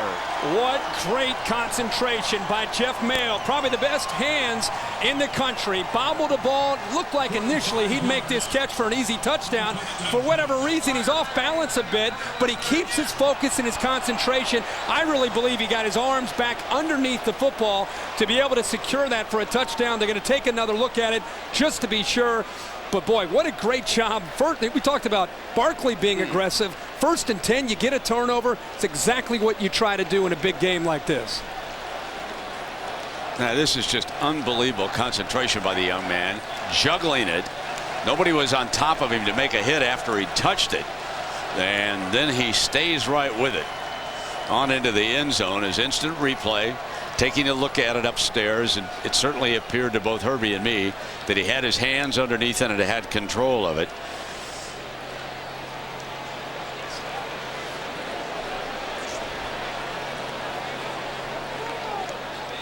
Wow. That is some play. So every play in the college game, of course, being reviewed. This play happened so fast, Brent. What maybe fans didn't get a chance to see. This is a play action. Look at the linebackers. Look at everybody. There's a blitz there by Kennard. And watch Darren Thomas hang into the last second. Throws it and just ducks because he knows what's coming, and he knows that he has Mayle downfield. 1st and 10, play action. Linebackers and safeties coming downhill. Left Sharice right, isolated one-on-one against Jeff Mayle. Here comes the call. After further review, the ruling on the field stands. Touchdown. And a sensational one at that. Absolutely. Great call. Some catch. Great call. And now it is the Ducks back in the lead.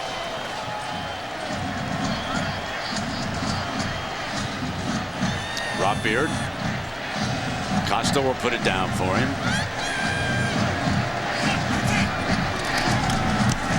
And it's back to 5. Well, Herbie, have you got the 3 coaches?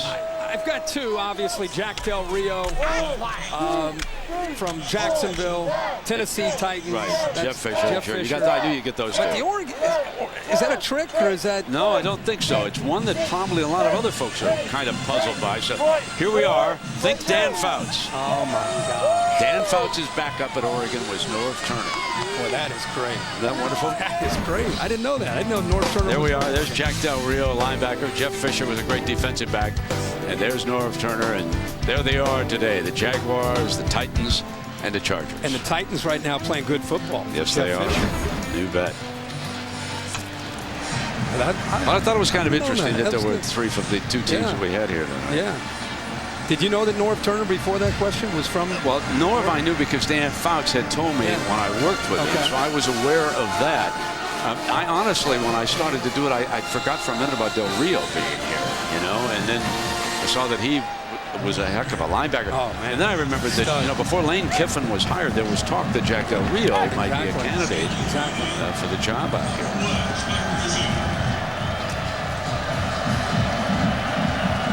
That's the 8th touchdown catch, Herbie, for Jeff Mayo this year. I mean, with that catch, he has to be a candidate for the All-American team position. I hope people give him the attention he deserves. He's been doing it for the last 3 years. Here's Woods. He is upended. Well, these beautiful views here tonight being brought to you by Farmers Insurance, bringing you aerial coverage of this game from the Los Angeles Coliseum, and they also bring you coverage for your auto, home, life, and business. Farmers Insurance. Well, USC has been answering so far tonight, and now Matt Barkley after the air with their own version of the no huddle, the hurry up. Of course, they had the turnover. Oregon capitalized on it. Let's see how SC bounces back here. Mark Tyler checks in as his running back. Play action to him. Has time. Throws to the far side, incomplete and out of bounds, and that was Tyler, number 26, who had slipped out of the backfield. Now, Ronald Johnson that time, who really the receiver that I think Matt Barkley was looking to, and you can see Johnson said, I had him. I had Harris beat deep. But for whatever reason, Matt Barkley saw something, decided to come off of his primary read there, Ronald Johnson, and now it sets up a 2nd and 10. But they've been moving him around quite a bit. First time we've seen that the last few series. They come back with the running play. Coming down toward the 6-minute mark.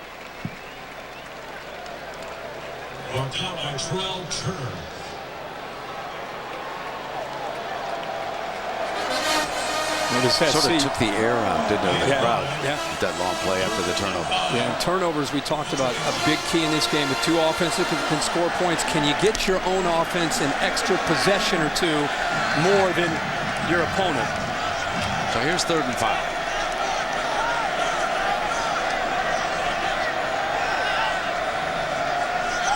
Tyler motions out. They go empty. They're going to throw it. Incomplete. Havili.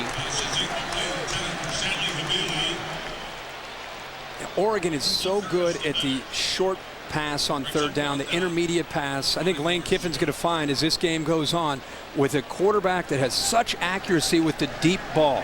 I think the best way to attack Oregon, an adjustment that SC is going to make, is continue to try to get the ball downfield, especially to Woods and to Ronald Johnson.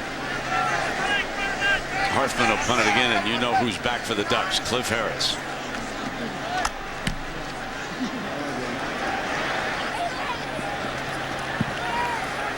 He lets this one bounce, and it'll roll dead.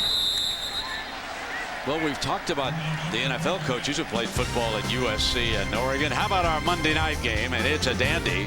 The Houston Texans and the Indianapolis Colts at 8:30 p.m. Mike Tirico and the gang will be there. Matt Leinart, in case you don't know where he went after Arizona turned him loose, Matt Leinart is the number 3 quarterback of the Texans. So obviously do not expect to see the former USC star in that game. But you will see Peyton Manning. Trust me on that one. And Matt Schaub, and that's a great matchup. Texans continue to get better and better. Yeah, you're right, Herbie. 1st down and 10, and here's Mike. Nope, check that now. They had switched over to Josh Huff. as the running back, his second carry, and Kennard makes the stop. Great call there. So many times a player comes in motion, you kind of run the option that direction. This time, Oregon shows that motion. They look like they're going to go right, and then they run up back the other way. Plenty of time for the Ducks. That quick pitch to 2-and-I on the outside on that flanker screen, and that's a 1st and 10 for the Ducks. And let's see if they pick this tempo up now. Full sprint to the line of scrimmage. It's just a matter of waiting on the umpire. But the bubble screen that they like to throw is just to keep the secondary and the linebackers, safeties honest, make them realize there's still a threat horizontally, then they can get back to attacking vertically. Oh, James stumbles, slips, couldn't make his cut here in the grass. McDonald, the safety, was coming up at him. TJ McDonald leads USC in tackles and has been up close to the line of scrimmage most of tonight. And, you know, when you're going to put your safeties up close because of the threat of the running game from Darren Thomas and LaMichael James, you got to hold up with Sharice Wright in one-on-one coverage and Roby on the other side. 2nd and 12. Takes it away. Incomplete to 2-and-I, and it will be 3rd down. But when you take a look at the average, Oklahoma has been timed as the fastest. Now, when you consider that Oregon has had a couple of fourth quarters when they've tried to slow it down, look at when they're in the thick of things. Average time, 13.2 seconds. And that's not ballpark. That's 13.2. And they just keep it up and keep on coming. 3rd and 12. Basically, it is the 2-minute offense all game long. And how many of you fans have sat around and said, boy, that works. Why don't they just do it all game? Well, here's a team that does it. But this time they're going to have to punt it. 2-and-A was the intended target that time. And the Trojans are going to get a crack at regaining the lead. 3rd down is working out for USC. Oregon now 2 of 6, but it's the plays that they make on 1st and especially 2nd down to get them to those 3rd and long situations that's helping this SC defense to get Oregon, when they have success, getting them off the field.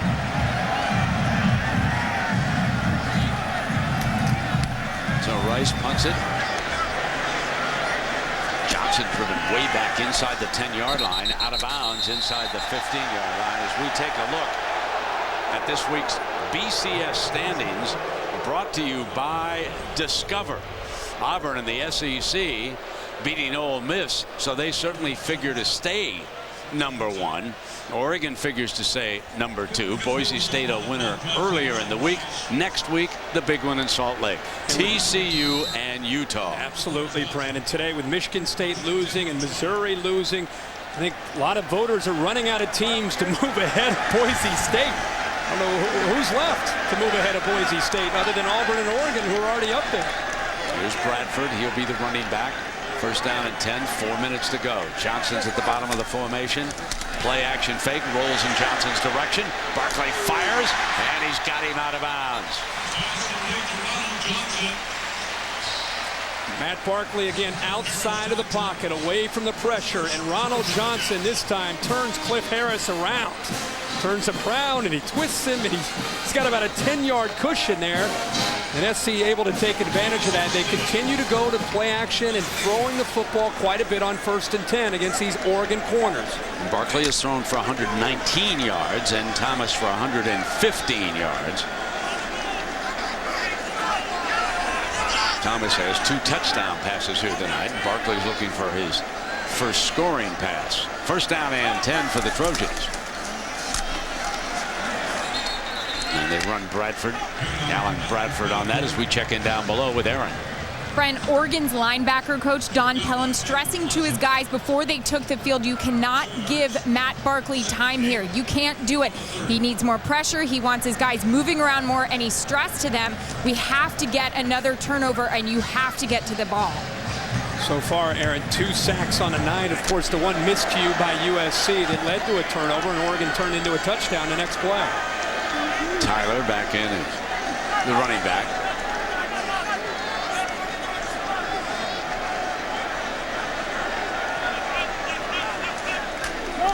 There is the pitch to him, and he's hit in the backfield for a loss. That is a great play again by Lacombo, 25, the outside linebacker, a freshman who plays as a backup to Kadu, but getting a lot more carries. The fact that he got upfield, Brent, is what slowed Tyler down. Great quickness. It's the second time his speed to the edge was too much for USC, and you can see you forced the back to the inside, and there's another 3 or 4 white jerseys there to bring him down. Now it's 3rd down and long. Barkley needs to convert this to keep the ball away from the Ducks here. Looking for the deep ball, has to throw in underneath. And they will not get the first down with Mark Tyler. He has stopped just short of it. And at the 2-minute mark, the Ducks are going to get the ball after the tackle by Bear. SC trying to get Oregon to bite on a double move, Brent. And Eddie Pleasant that time sat back in coverage, and they didn't have anywhere to go. Watch how long Barkley waits on Ronald Johnson here. He's just trying to get vertically downfield. You see him hesitate, pump, almost a coverage sack, but he's able to find his check down, and Tyler nearly picked up the first down. Here's Pleasant doing his job, backpedaling, staying exactly with the deepest man in Ronald Johnson. Barkley finds that check down at the last possible second before he is sacked. So the Trojans have a 4th down from their own 37-yard line. Trying to milk as many seconds as they can. Harfman back on the field. The Ducks obviously warn, just make sure that they don't fake it here, and let's see what we can do with Harris.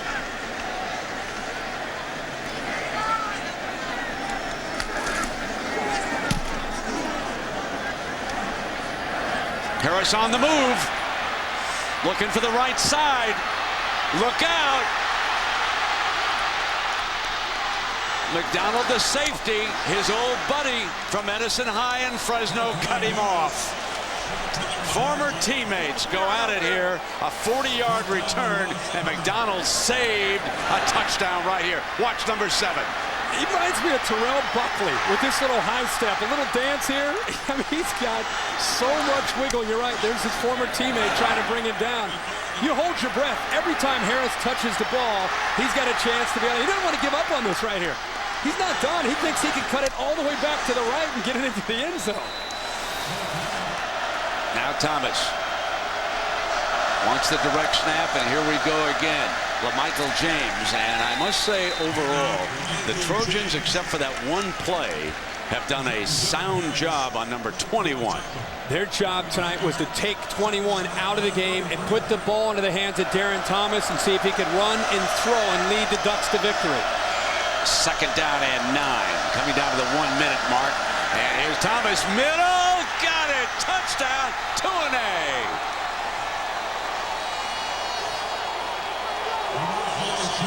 Credit the defense with stopping the Trojans and getting the ball back, and they strike for 33. And a great job as well, Brent, by the punt return of Cliff Harris, taking advantage of a poor punt. And where were the USC linebackers off of the play action look? This is how this Oregon offense will stress you. They run the football, they run the football, they throw it short, and just when you come up and you think you've got everything handled up front, they sneak behind you. You get lulled to sleep, and they get you for the big play.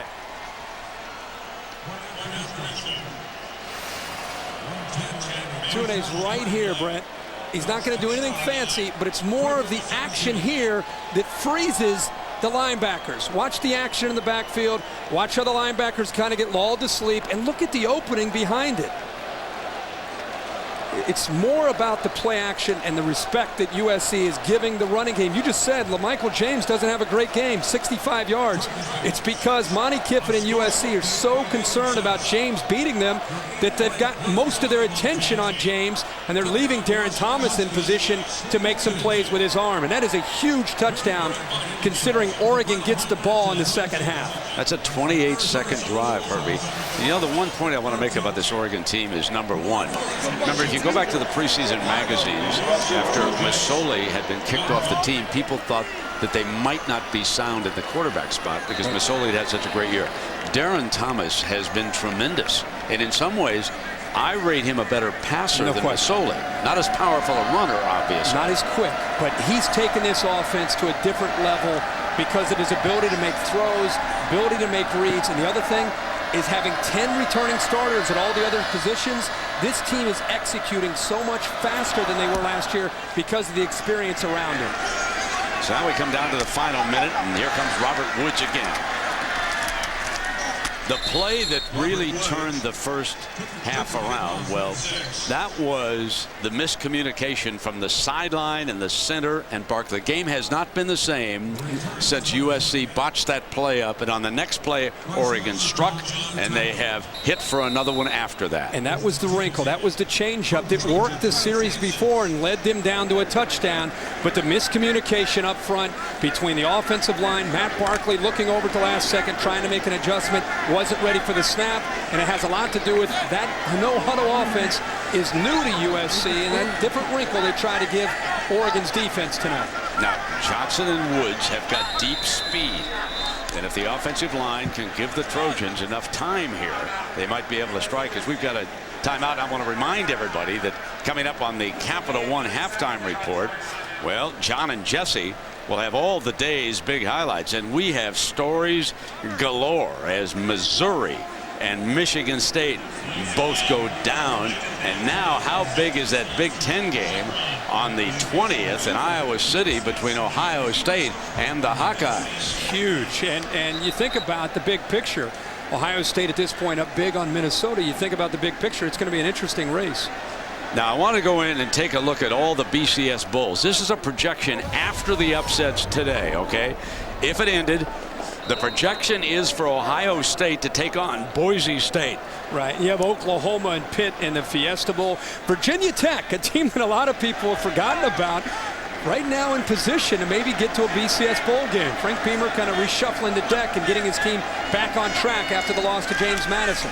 First down and 10, and here's Barkley looking downfield, and he's got him. And Johnson busts off the first tackle at the 50, headed for the end zone. It has been whistled down. It's going to be brought back to the 45-yard line. Well, USC has to go hurry up here, and at the same time, they're probably going to get another look at this. It looked like his left knee may have touched when Boyette came up to make the play. Tough to see from that angle. Here's the left knee right here. Right there, left knee touch. Yeah, left knee did touch, Herbie. Good call on the field. Here's Barkley in trouble. Has to throw it away here to kill the clock. You know, the point about the BCS Bowls when you ran down the lineup, we talk a lot about Glendale on January 10th in the championship. That draws a lot of attention. But let's not forget that there are some other big paydays at the Rose and the Fiesta and the Sugar and the Orange. These conference championships mean something to these teams. It's so refreshing. Last year we sat around for 8 weeks for Alabama to play Florida and for Texas to potentially win the Big 12 championship. This year it is utter chaos. It changes hourly with the potential BCS standings in the direction that they're heading down the road. On second down and 10, Barkley has great time, goes deep, has a man, intercepted, picked off by Harris. What an athlete this young man is. Are you kidding me? He is a shutdown corner of the first order.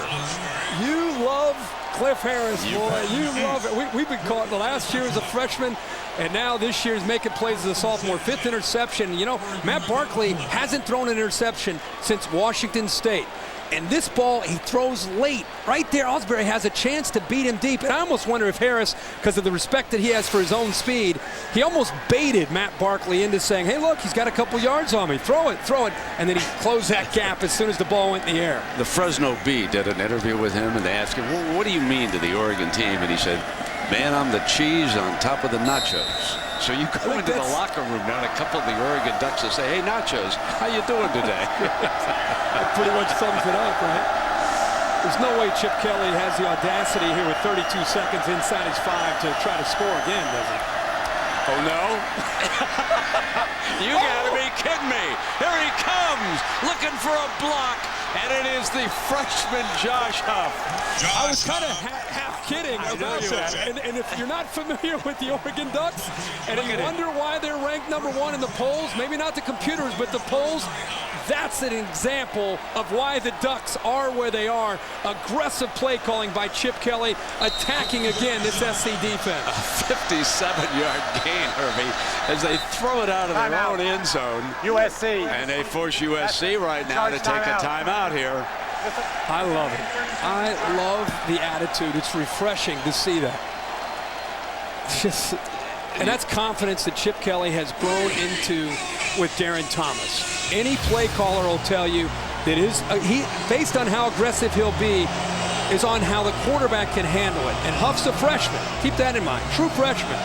He makes the play. But Darren Thomas continues to come of age.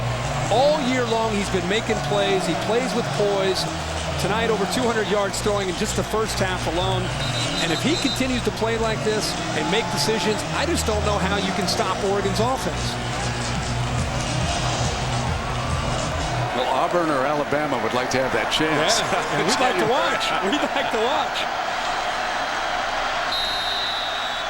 First down and 10, just across the 40 now. 2 timeouts and 22 seconds.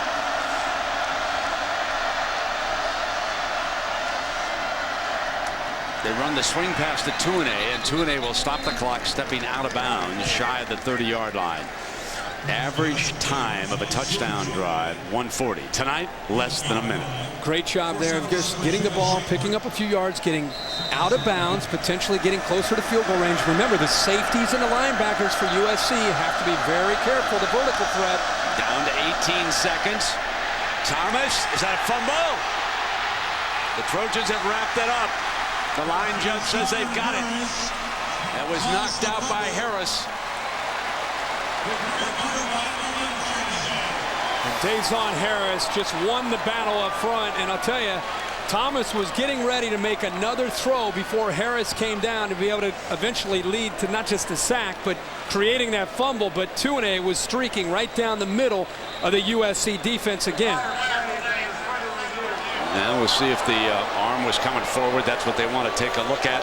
You know, Herbie, in that particular instance, Darren Thomas being a very young quarterback, still trying to make a play. There are some times when you want to tuck it in, go on down. Or just throw it away. Yeah, just get outside of the pocket area and try to throw it away. Exactly. Yeah, and you're kind of playing at this point where, you know, you just scored a touchdown. You got the ball back, and there's no reason to take a risk. And that is part of his still the growth that he needs to make. I think the ball came out after before further his review. arm The came. rolling on the field is confirmed. Yeah. USC football, 1st and 10. It's a good call. Here is a final from up Seattle way. Stanford 41, Washington nothing, and Stanford now goes home to play Arizona in a very big game. A huge game next week in the Pac-10. Not just to stay in the race for the Pac-10, but BCS implications, at-large implications. And how about? You wonder if Jake Locker, and that showdown between Andrew Luck and Jake Locker, if he was able to finish that game, shutting out Washington. It's one thing to beat him, but to shut him down. Here is Barkley in underneath to Havili, and the seconds will run out here. Let me check that. The line judge has stopped it with 5 seconds to go here in the first half. So SC used its last timeout. You know, I want to go back on the BCS, Herbie, because I think I probably rushed you in this situation. So I want to go back because a lot of fans are probably wondering now, what do you mean Boise State Rose Bowl? What's that all about? Well, that is if they don't make it to the January 10th game, the championship game, and if either the Pac-10 or the Big Ten loses their champion, in this case, obviously, they're projecting early here that Oregon would move in. The highest non-qualifying team, if they qualify by the other rules and regulations, would automatically go to the Rose Bowl this year. Now, that is some consolation prize for Boise State if they do not make here with Auburn, Oregon being projected right now. And if Boise State cannot pass either of those two, The Rose Bowl is a pretty good consolation. Absolutely. Let me tell you that. Subject to change. Every week, folks. That's just a projection. We're just putting those up there, and we're talking about teams that we think might win the conference championships and everything. And the first half comes to an end here, and the Oregon Ducks have turned it around. And they get the football to start the second half. Chip Kelly has to be very happy with the way this team is playing in his first half. Got a little bit of a challenge, answered the call, and came back. Let's go down to Aaron. Brent, thanks so much. Right there. You all right? I'm good. I was just getting our guys off the field right away. Oh, sounds good. Hey, I know that's not the way you wanted to end the first half with that turnover there by Darren Thomas, but he's thrown for over 200 yards in the first half. He's the best. I love the kid. What's working for him? Everything. He's a smart football player. He gets better each game.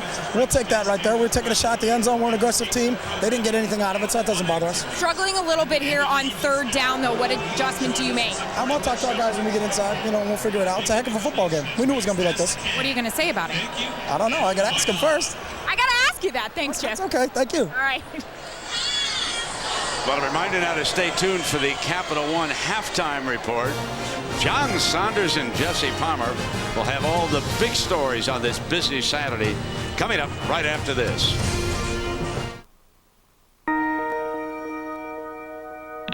It's a symbol of confidence, honor, and trust. An unspoken bond that, while common among men, is exceedingly rare among companies. The Ram 60-day handshake. Ram. Droid. Can a smartphone be its own guardian angel? Can it keep an eye out for itself? Literally show and tell you where it is when you don't even know yourself. Droid can with Lookout Mobile Security. One of thousands of free apps for the Droid X and Droid 2 by Motorola. Available on the ever-expanding Android market. When there's no limit to what Droid gets, there's no limit to what Droid does. Close your eyes if you want.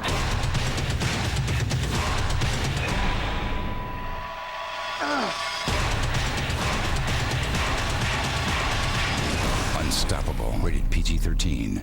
Beer and wine and cupcakes. I was doing the corporate grind like everyone else. But to be successful, I knew I had to be different. Ink, ink, ink, ink, ink. I mean, I love that card. It does things differently, too. Great customer service, going above and beyond to help me out as a small business. It's accepted in twice as many places around the world as American Express. And if I ever need to give my employees ink cards, they're free. Make your mark with ink. Chase what matters. Go to chase.com/ink. Pizza Hut has lowered the price on every pizza on the menu. We made everything simpler and easy to understand. A large pizza with up to 3 toppings is just $10 every day. What you do with all your coupons is up to you. I made a seal.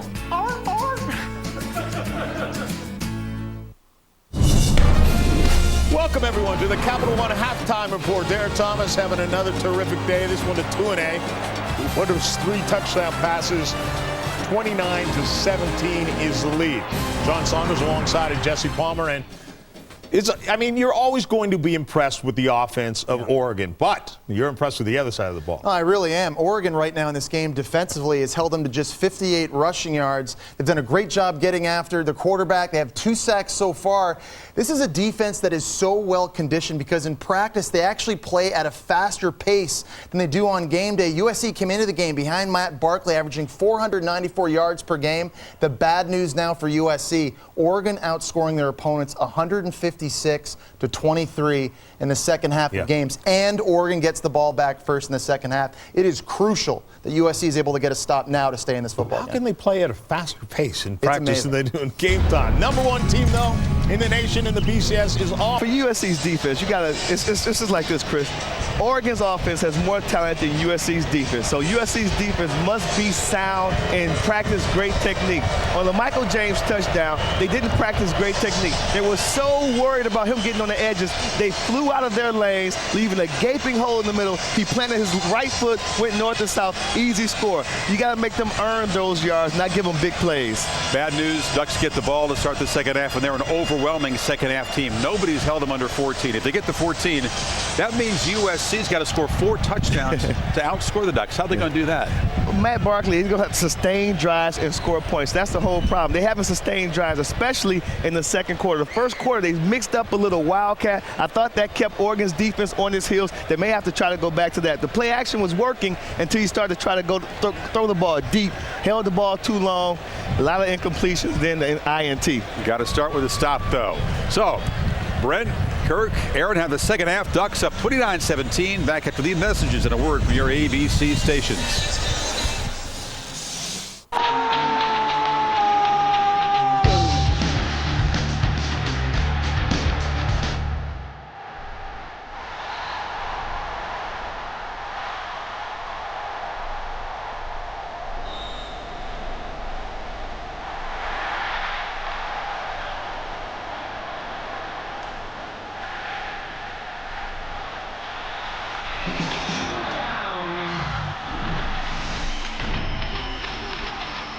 The point-a-minute Ducks are at it again, leading 29-17 as we get ready to start the third quarter, averaging 55 a game. If they double down here, they'd have 58 against the Trojans. So USC will have to knuckle down here as we see Josh Huff back and ready to return this kickoff.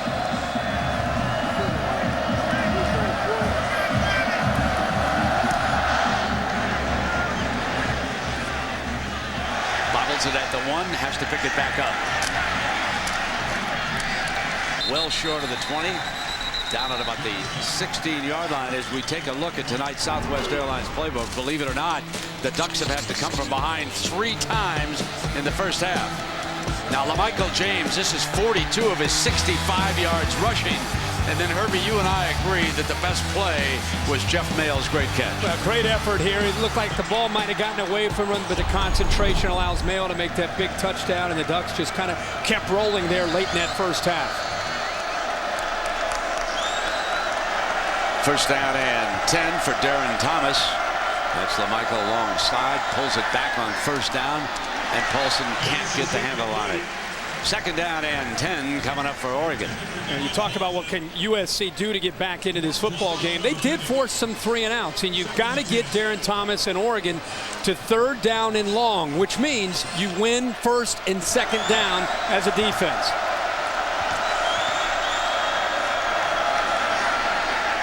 Here comes James swinging it back out to the outside. He's struck down at the 20 by Armstead. Flag up at the top of the screen, looks like up by maybe one of the receivers. Or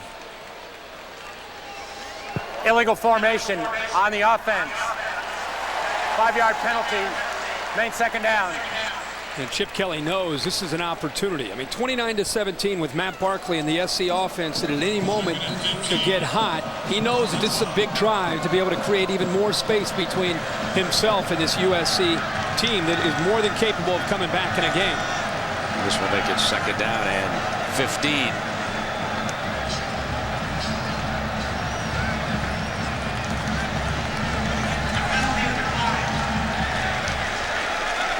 Now they declined it, so make it third down and 10.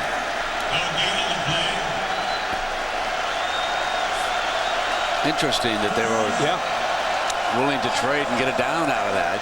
Well, they have had some success on third down. The first drive they didn't. They gave up 2 long conversions on third down.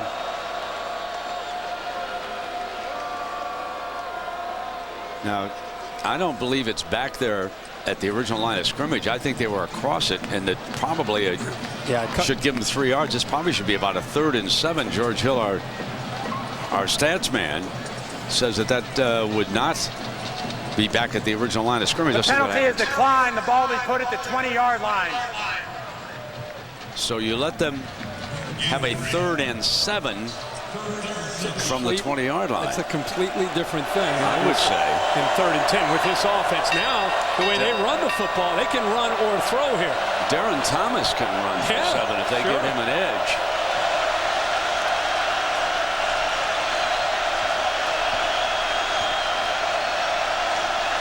They're going to throw for it over the middle, and they got it.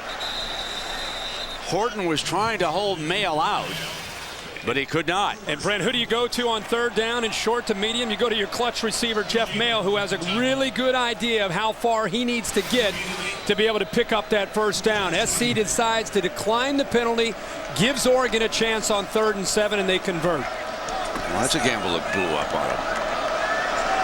First down and 10, and Jeff Mayo with 5 catches here tonight. He's scored 2 touchdowns for the Ducks.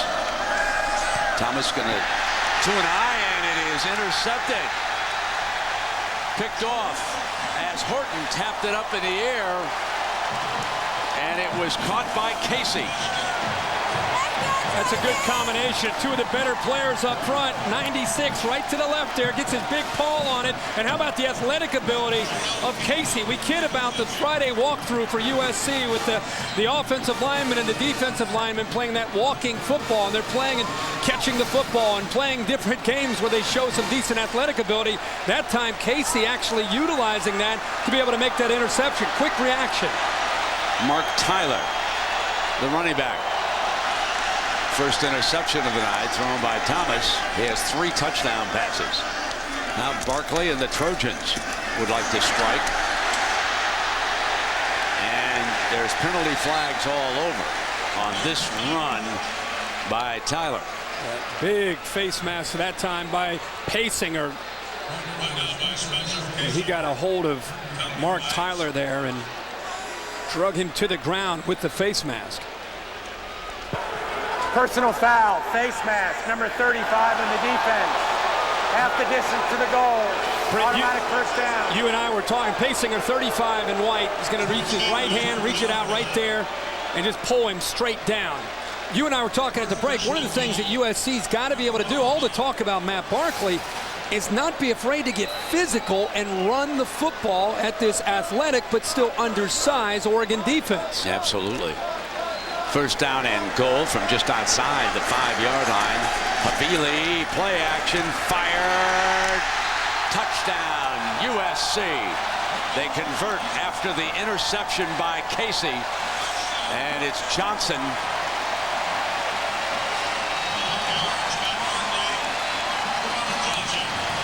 He does a good job, Brent. 1st and 10. He just sits right in a hole, and the linebacker, Casey Matthews, can't find it. By the time Casey Matthews turns around, the ball is already by him and into the arms of Ronald Johnson for the touchdown. Did a good job of cradling that.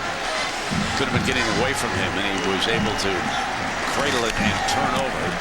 And Houston adds the extra point, and just like that, the Trojans climb right back in it. A dandy in Los Angeles.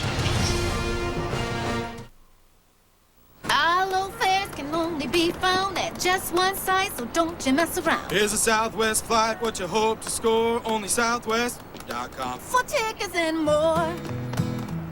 Southwest.com. It's where you go. Southwest.com. For fares so low. Only Southwest. 2 bags flight free. Southwest.com. Sing it with me. Southwest.com. Only at Southwest.com. Southwest.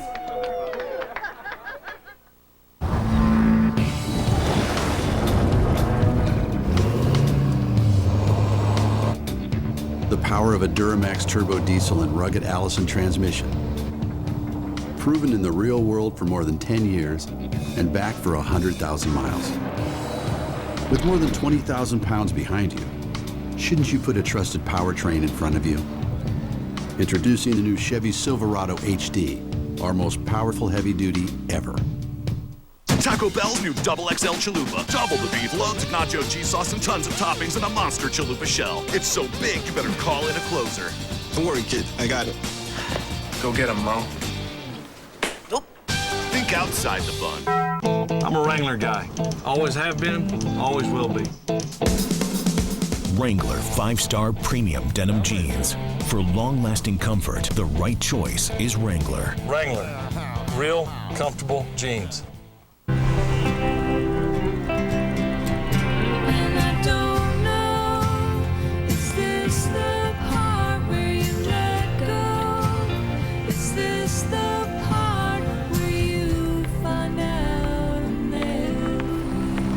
When it's people who do the right thing, they call it being responsible.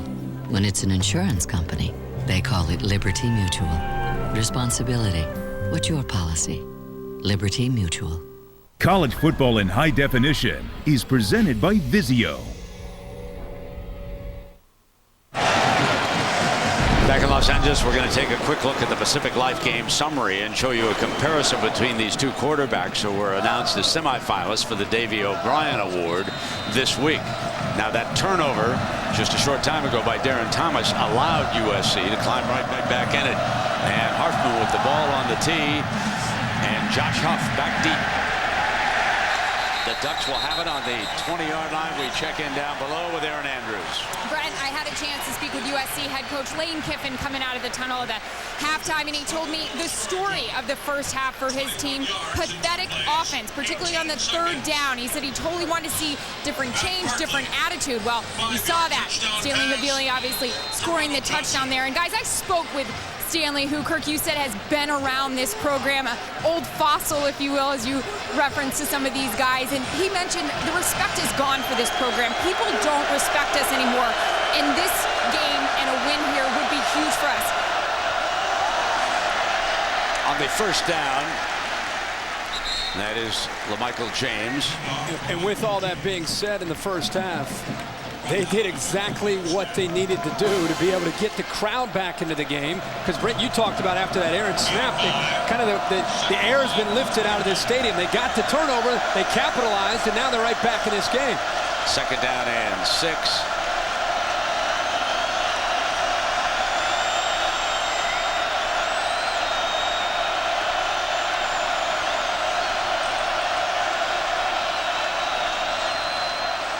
Play action.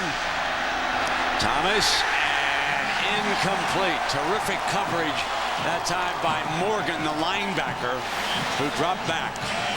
Now the safety, Starling, the top of your screen. See how he works to the right of the quarterback? It opened up a great crease to the left side to Mail, but the rangy, athletic linebacker, Michael Morgan, at 6'4", was able to get around Mail with his long arm and bat that ball away to set up another third down.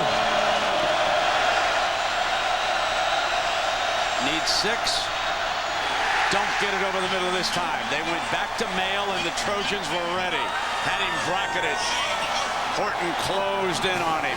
That was a tight window with Horton on one side and Kennard on the other, and doesn't take a whole lot to realize on third and short to medium, Jeff Mail's probably going to get the football thrown his way. Horton had good coverage that time. Rice back to punt for the Ducks. A turnover. Now they are forced to punt on their first 2 series here of the second half. There's a penalty flag as Johnson fields it at the 24-yard line. Big hole! Out of bounds, but there's a penalty flag back at the line of scrimmage.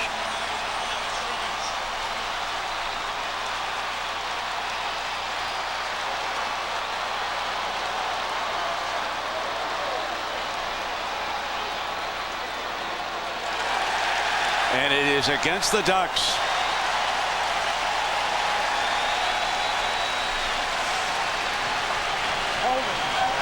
Number 51 on the offense. 10 yards from the end of the run. First down. Brett, we're taking a good look at a couple of the better punt returners in the country. Cliff Harris from Oregon, and Ronald Johnson has had a couple chances tonight to get out and with room to run. Poor coverage by Oregon. I don't know if there was a miscommunication, and the punter put the ball to the right, and they were covering to the left, but there weren't a whole lot of Oregon defenders off to the right there. Once he made the initial man miss, there was a lot of room for Johnson to pick up yards. 56-yard return. Havili over to set a screen on that side. They open it up for him, and there's another penalty flag. Personal foul, face mask, number 88 on the defense. That's Brandon Bear. Everything breaking SC's way to start this second half. Unusual for Oregon. They have dominated teams in the second half all season long. Brandon Baer got such good penetration by the time Barkley threw Number it. 88 on the defense, half the distance to the goal, automatic first down. He got a hand up to try to bat the ball away, and he continued through and hit Barkley right in the face and got a hold of the face mask. Tyler comes in as the running back. And it's going to be the Wildcat with him. He can throw to Barkley. He's left alone down there. Bottom of your screen. Run all the way short of the end zone. Watching a few plays in practice, they do have that as an option. This momentum right now, this swing, SC taking advantage of and pushing Oregon back.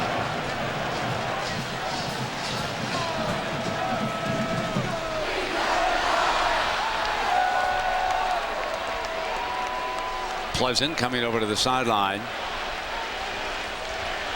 Second down and goal. Marvin Johnson replaces him in the secondary.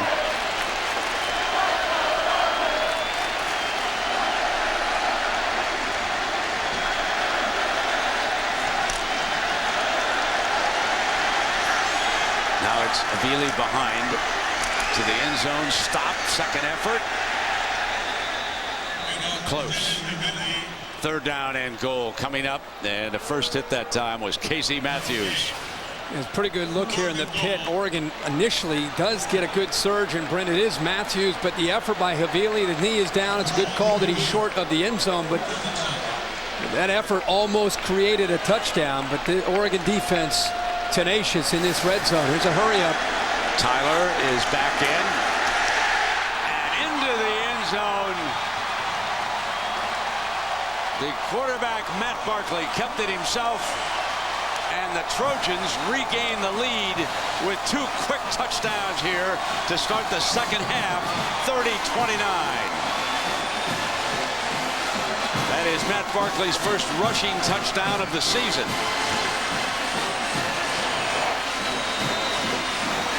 Be very interesting to see how Oregon responds. You mentioned how they've dominated the second half.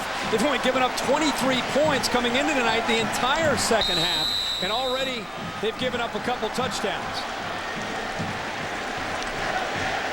The 2-point team stays on the field, and quickly they run to the line. Here comes Barkley off a play action, throwing for it. So they ran at up-tempo, and they hit Ronald Johnson for the 2. And it is now a 3-point Trojan lead. The exact same play Ronald Johnson scored a touchdown on. This time they come back and hit it for a 2-point conversion.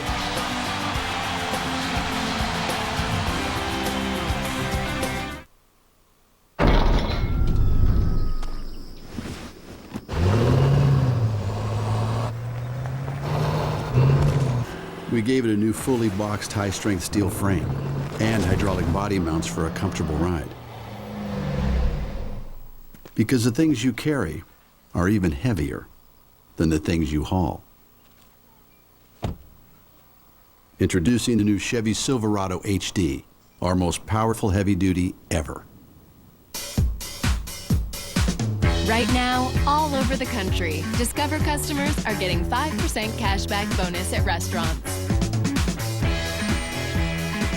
It pays to switch. It pays to Discover.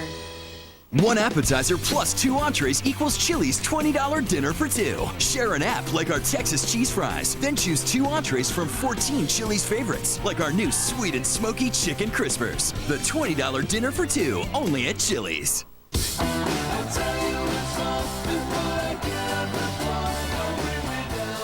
Select 55 from Budweiser. The superior taste makes it Select. The 55 calories make it the lightest beer in the world.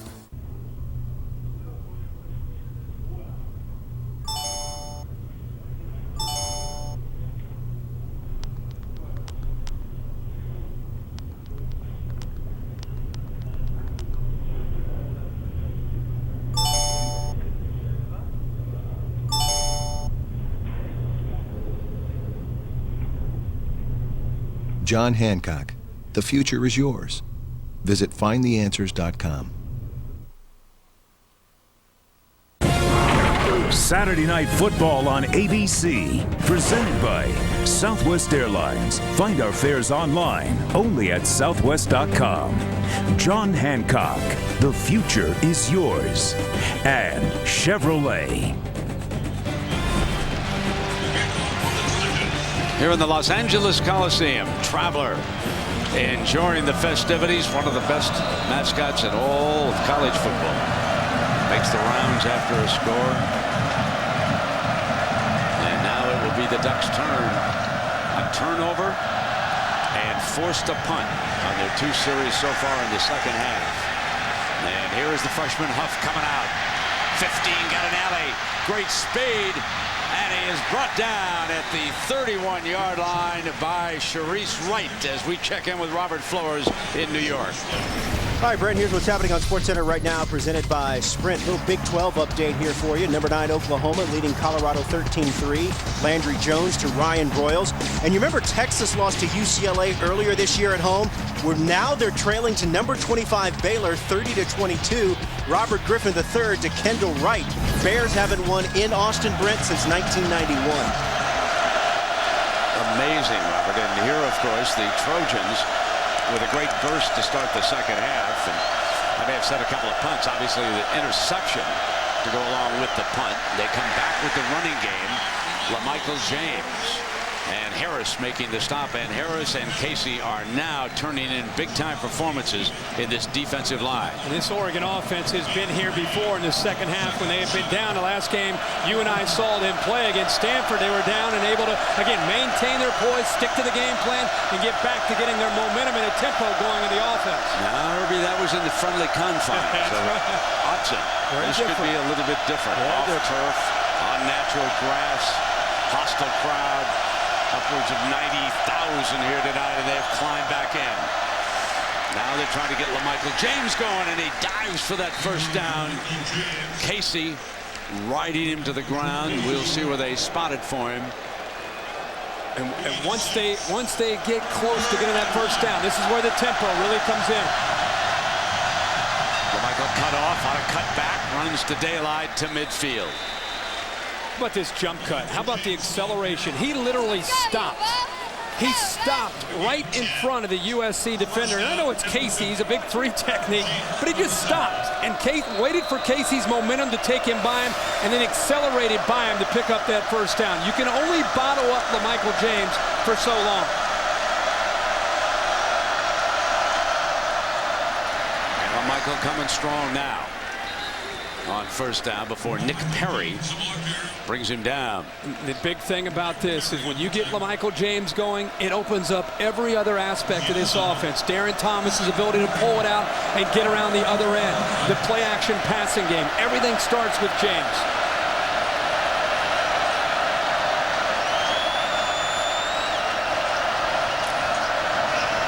Pulls it out. Comes back down the middle. Incomplete on a jarring hit by T.J. McDonald. He unloaded on Paulson. This time, the safeties from USC showing the discipline off of the play action. You knew it was a matter of time until they would show it. Play action. Look at McDonald sitting back and looking up Paulson, knowing that this play is coming. And he timed it up perfect and separated Paulson from the football. Clean hit. Third down and 3. McDonald, the leading tackler back in that secondary.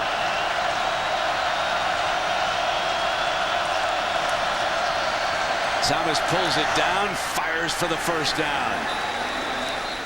Working down was Tuane that time, and he made the completion with Kennard, the linebacker, riding him down. That time on 3rd and short, Oregon used Jeff Mayo, their go-to man on 3rd down, the magic man. They cleared the zone and took a lot of the USC defense with him, and it opened up for Tuane. Michael James going nowhere. Arm Armstead leads the way. The best way and the only way to stop Oregon's running game is to get penetration with a defensive line that beats their blocks and linebackers that can get upfield. That's the one way to stop a running quarterback and athletic ability of LaMichael James. 2nd down and 12 for the Ducks.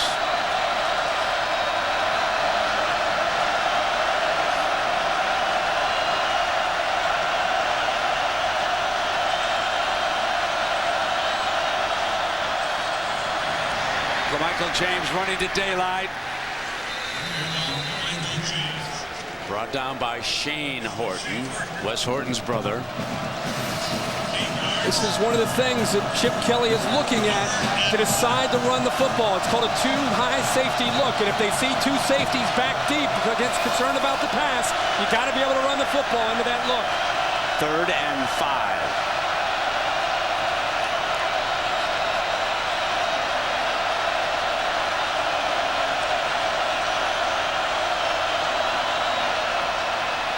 Here's LaMichael for the 1st down.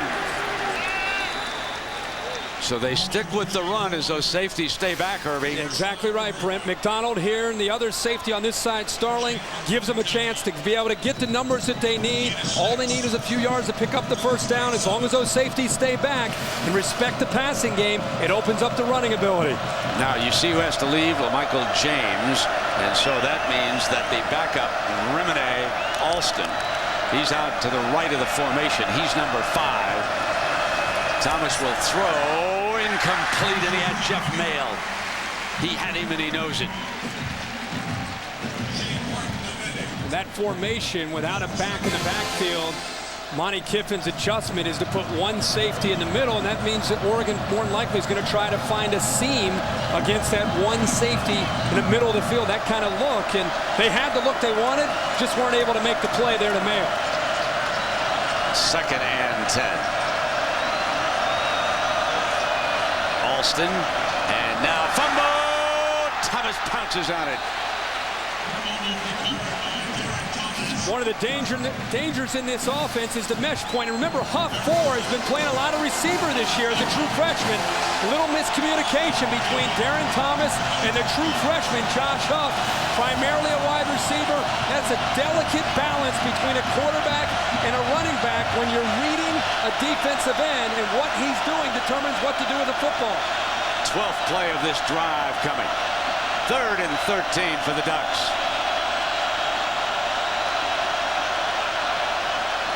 Thomas is back, middle. There's Mayle wide open. Got a 1st down and then some. End zone touchdown. Jeff Mayle has scored his 3rd touchdown of this game. Give all the credit to the left side of the offensive line. USC brought a sophisticated zone pressure blitz from Monty Kiffin. They get him the 3rd and long, and the offensive line, including the right guard, C.E. Kaiser, comes over, picks up the blocks, gives him time, and then he gets downfield, and DJ Davis also picks up a great block downfield. Big play there by the Ducks. And the one receiver they don't want to turn loose is number 23. Especially on 3rd down. You know, chances are he's going to get the football. That was great execution. And here's Rob Beard.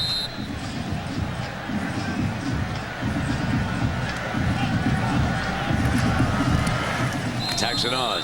Folks, how many points do you think we're going to have scored tonight? It's going to be a lot. Monday at 8/7 Central on ABC. ESPN Monday Night Football, Texans Colts at 8:30.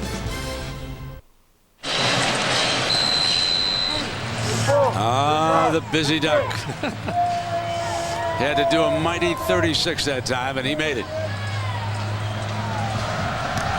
Beard. And here comes the freshman, Robert Woods. And he'll let this one go out of the end zone. He'll come out to the 20-yard line. Brent, again, the pressure, you can see him stacked up. And they brought the pressure. Line does a good job of sliding. But look at Jeff Mayle. He's isolated one-on-one right here. And I think Sharice Wright just gets lost here. Everybody else is playing man-to-man. Sharice Wright just kind of stays to the outside. Mayle's all alone. There's the block by DJ Davis. But the offensive line really allowed Thomas to be able to have the time that he needed. And that is such an advantage to a quarterback, having a veteran line that you trust to be able to pick up those blitzes. and give you the time you need to make the throws. Tyler is the Trojans running back. Havili the fullback.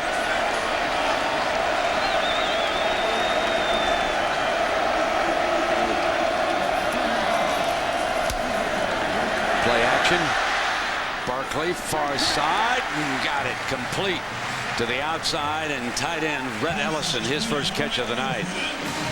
Matt Barkley right now on fire with his 1st and 10 passing. They are taking advantage of some matchups. Look at Matt Barkley looking downfield to the middle of the field, reading the defense, has time, and eventually comes back to Ellison to the right. He's now 10 of 14 for 130 yards on 1st and 10. Look at that compared to those other downs. Having a big night when they throw on 1st down.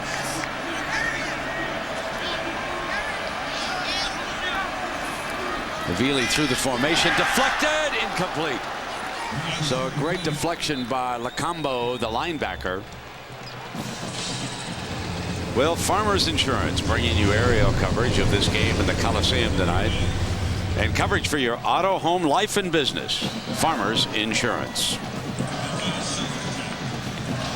Huge crowd, wonderful night for football.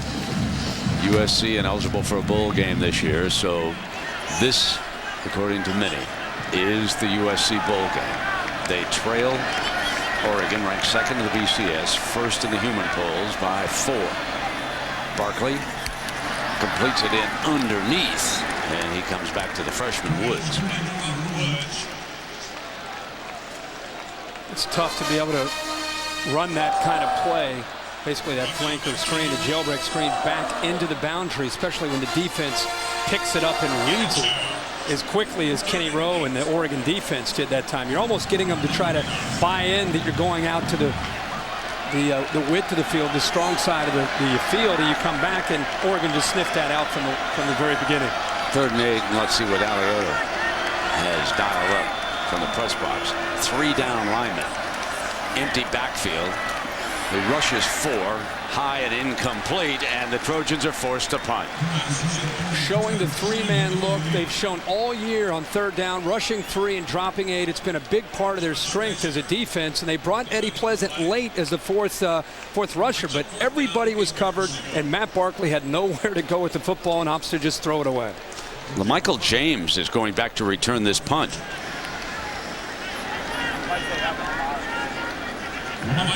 So he goes back for the first time, and Harfman will punt it, and Harris is not back. Signals for the fair catch, and out of bounds just shy of the 20-yard line. And we remind you, TV's #1 comedy and the one family everyone feels a part of. Wednesday, all new Modern Family has a moment so outrageously funny you'll want to be the first to see it. Modern Family, all new Wednesday at 9, 8 Central on ABC. Best show on TV outside of this wonderful program on Saturday night. That's high endorsement from you. I'm telling you, Modern Family. You're off Dancing with the Stars this year. Well, Aaron's not on it, so I'm not watching it as much this year, but I am all over interesting. Modern Family. Okay, everybody dial it up. Ruby says it's the best. Give it a shot. Check it out. Yep. 1st down and 10. Thomas all alone in the back. Now they bring LaMichael next to him in that motion look, and they give it, and he is. Thomas with a beautiful play action, kept it himself, took it away from LaMichael James. Wright is forced to make the play. Watch this ball handling. Yeah, this is the read for Terrence Thomas, and he does a good job. And not only does he get Calippo, but his primary read that time is actually the defensive end, Wes Horton. They both came down to take away the running back, LaMichael James. A classic example that SC is determined on the zone read to take James out of the game and make Darren Thomas beat him, which he's capable of doing. 1st and 10. LaMichael back next to him again. Pull back, swing it now to 2-A and 2-A with an alley on the near side with Kennard forcing him out of bounds. Brett, wouldn't you agree they have just enough sneaky talent at receivers outside of Jeff Mayo, who gets most of the attention? David Paulson's more than capable at tight end.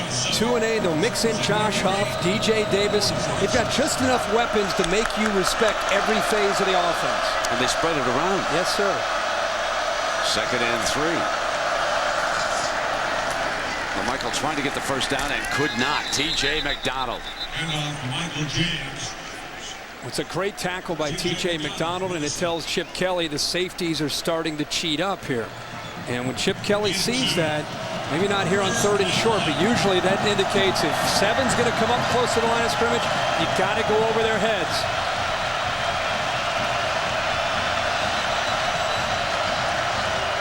You got a timeout called by the officials.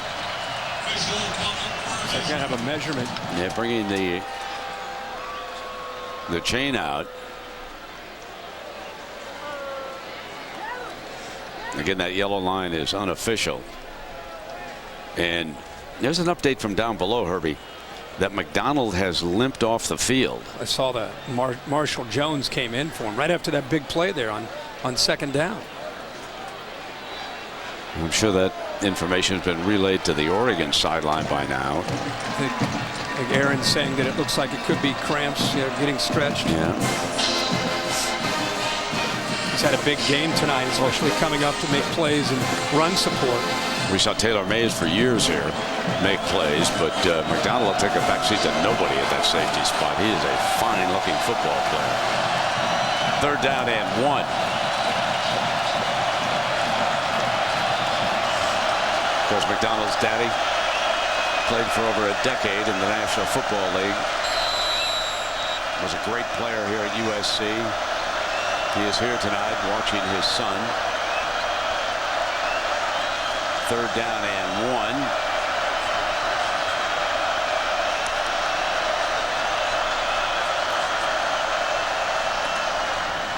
James bangs for the first down that time. One of the things about LaMichael James, when you watch him, and he was a sprint champion of the state of Texas, won the 100-meter dash in high school when he was down there. But the most impressive thing to me about James is he will flat run over you.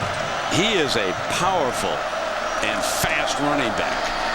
He's going to take those linebackers on right there, and it took 2 of them to force him back. Kennard in the middle with a lot of help this time. And here are your Oregon leaders, Herbie. Let's see, James kind of picked up a little bit more momentum in the 2nd half. Jeff Mayo having a great game tonight. And of course, I think, again, this Darren Thomas has been the big story. It looks like LaMichael James is checking out of the game. One of the USC players took his helmet off, and he didn't appreciate it, but now he's off the field. And Huff has replaced him. Alston, too, is the young running back. And they hit Jeff Mayo again down here for a first down on the near side. Well, the USC defensive back this time, the freshman Roby. Look at the cushion. I mean, and you're doing that to a gym rat. Jeff Mayo has the ability to just get off of his route, recognize the coverage, and just kind of stop and just get into an open area. And Thomas and he have really developed chemistry over this year where he throws it out to him when that happens. Here off the play fake. Back to the middle, beautifully thrown ball, and coming back to the playmaker, Jeff Mayo, one more time for a first down. Jeff Mayo is just the epitome of a kid who played a lot of backyard football when he was a kid. Watch how he makes the catch and then ducks for safety. He knows what's coming in. You've got 3 USC defenders coming in, and Mayo says, I'm out of here. So right down at the red zone again, leading it by 4, inside of 3 minutes in the 3rd quarter. Alston continues to stay in as a running back with James on the sideline. This is Alston. And the youngster bangs ahead to the 15. A lot of times when Darren Thomas is doing this hurry up and he looks over for confirmation, Reese Davis is the call here. He gets to try to find out exactly the call that they want. James back on the field is just short of the 10-yard line. It's a unique thing, and it's a different thing. And there's so many different things going on in that sideline where they're trying to get things communicated, not just to Darren Thomas. There's Neil Everett on the board from ESPN. Here's a handoff to James. James goes for the first down with Harris dragging him down. This drive is a wearing drive on this Trojan defense. It's not so much the amount of time they're taking off the clock, but it's just 10 plays of just constantly coming after this defense. That's Paul Westhead, and that is upbeat, high speed. When you go to Westhead up there. You don't want to go there. No. That's the Burger King mill. He'll slow you down. First down and goal. End zone, incomplete. And there is a penalty flag at the 1-yard line. That was Kennard, who was defending the receiver who went down at the 1-yard line, and that's LaMichael James. Watch this. LaMichael James on the wheel route, and if you're USC, you're going to say the ball's not catchable, but Kennard just running right into LaMichael James. You have to have a feel. You have to have an idea where you are on the field. You got to turn that mic off. Pass interference on the defense. Ball be placed at the 2-yard line from the previous spot. Automatic first down. Well, here's a play where they love that read option, Herbie. And LaMichael James back on the field. Darren Thomas, number 1, is right there. They're in a perfect position. The Trojans put 4 of the big guys up, and here comes James. Touchdown.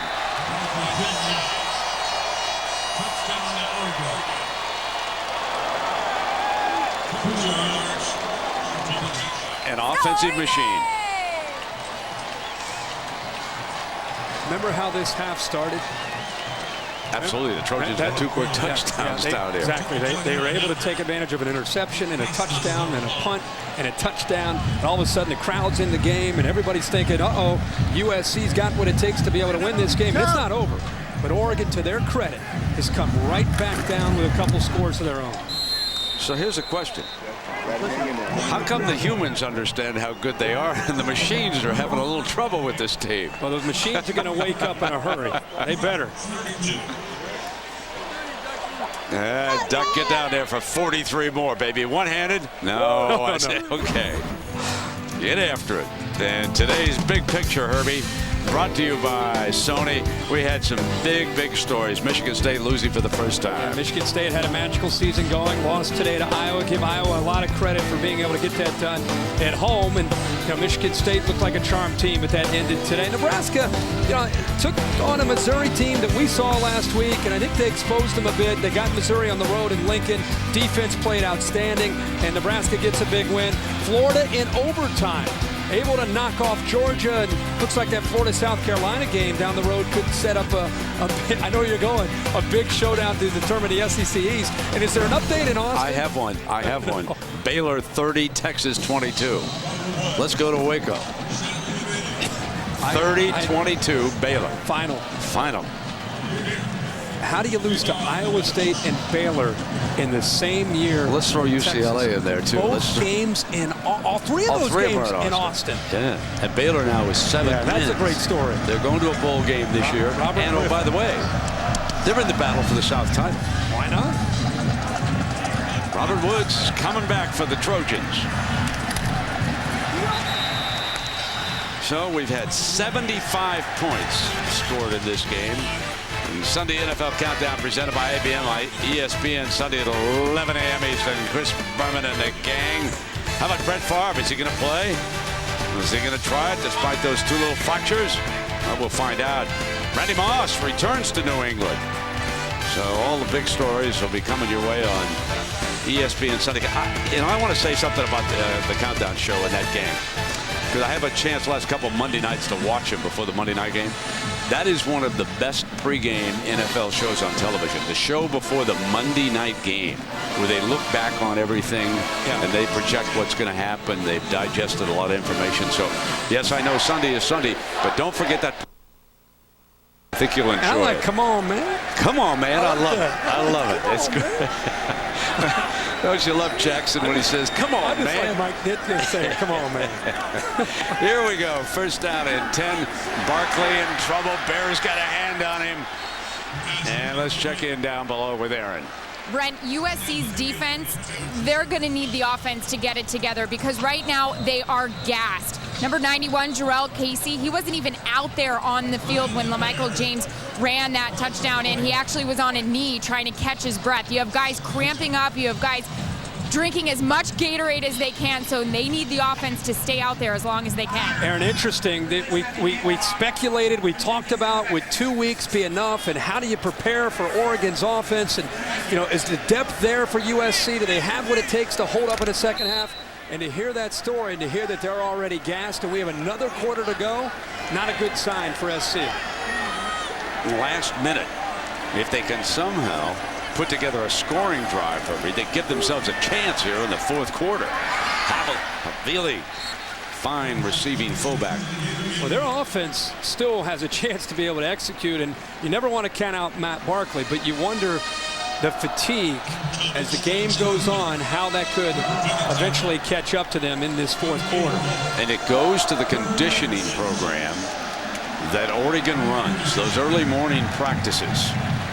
Even today, you got everybody up in the hotel. We have to be staying at the same one. He took them out for a 45-minute walk at 9:45 around the downtown Los Angeles. Havili is the running back here on third down. There's pressure.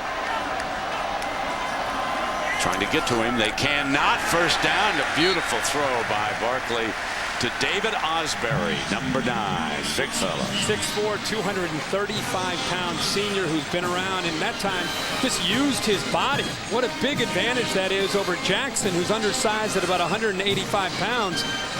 Once he got into the inside and had room to work, that's an easy throw for Matt Barkley. Well, it's 43-32. USC trying to put together a drive here that would keep him in this game, and this presentation is presented by Southwest Airlines. We're back after this message and a word from our ABC stations.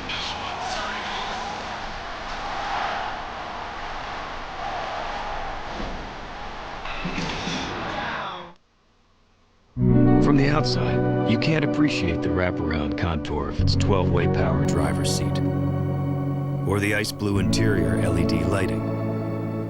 From the outside, you can't enjoy the standard USB and Bluetooth connectivity.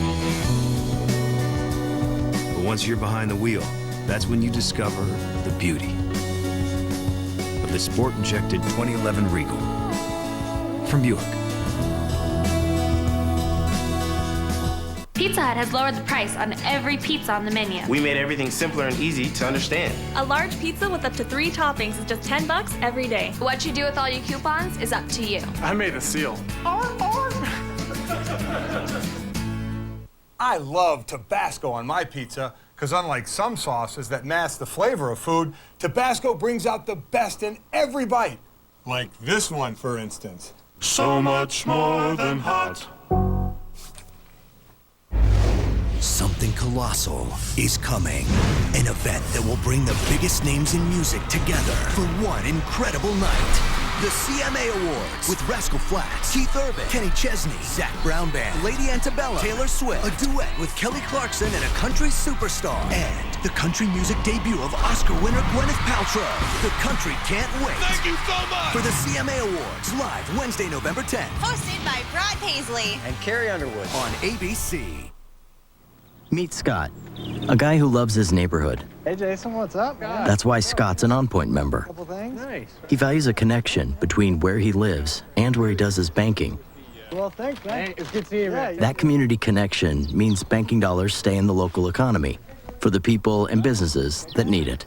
After all, when you love where you live, you do what you can to make it great. Join us at OnPoint Community Credit Union. Now is the time to take advantage of our hottest offer from Xfinity, only from Comcast. Get Xfinity Internet for only $19.99 a month for 6 months. With lightning-fast internet and the speed you need to download HD movies, music, and more, including the top-rated Norton Security Suite, a $160 value. So call 1-800-XFINITY. Just $19.99 a month for 6 months. Right here, right now. Call 1-800-XFINITY and get Xfinity Internet today. K2 News, the #1 local evening news. So the Los Angeles Coliseum has hosted a couple of Olympics. The cauldron still burns brightly here. down on the scene here tonight. Barkley handing off to Tyler just shy of midfield. We take a look at our Pacific Life game summary from this Pac-10 showdown between USC and Oregon. Their average drive only 118. Think about that. Think about that. To score. I mean, they just amazing. And they came in averaging a minute 40 to score on a touchdown drive. Second down and 6. In trouble. Barkley laterals it off in time, but there is a penalty flag, so hang on this one. He lateraled it to Tyler as he was going down. Holding. Number 40 on the offense. 5-yard penalty. 10-yard penalty. Remains second down. We want to welcome those of you who've been watching Ohio State and Minnesota in the Big Ten as the Buckeyes continue to roll, and they got a lift with Michigan State losing earlier today. With Aaron Andrews and Kirk Herbstreit, I'm Brett Musburger. It has been a high-scoring offensive show here. 43-32. And they're tuning in to a point in this game where USC needs to put a drive together and put points up on the board. They really started off fast in the second half, jumped out with a couple scores to take the lead, and the Ducks showing their grit and why they're ranked number 2 in the BCS standings. They've come back to take the lead. It's just a big series here for both these teams. 3rd and 11. Now it is 3rd and 11. Remember, USC declined a penalty earlier. Just and was thinking the same thing. Came back to backfire on him. Chip Kelly now opts to decline that penalty to set up this 3rd down.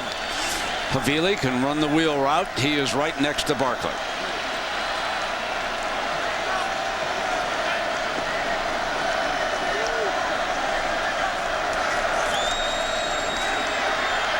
Goes downfield, got him in, Johnson, and hang on, they wave it off. I thought for a second he might be able to hang on. Now penalty flag comes flying. Right. A late flag.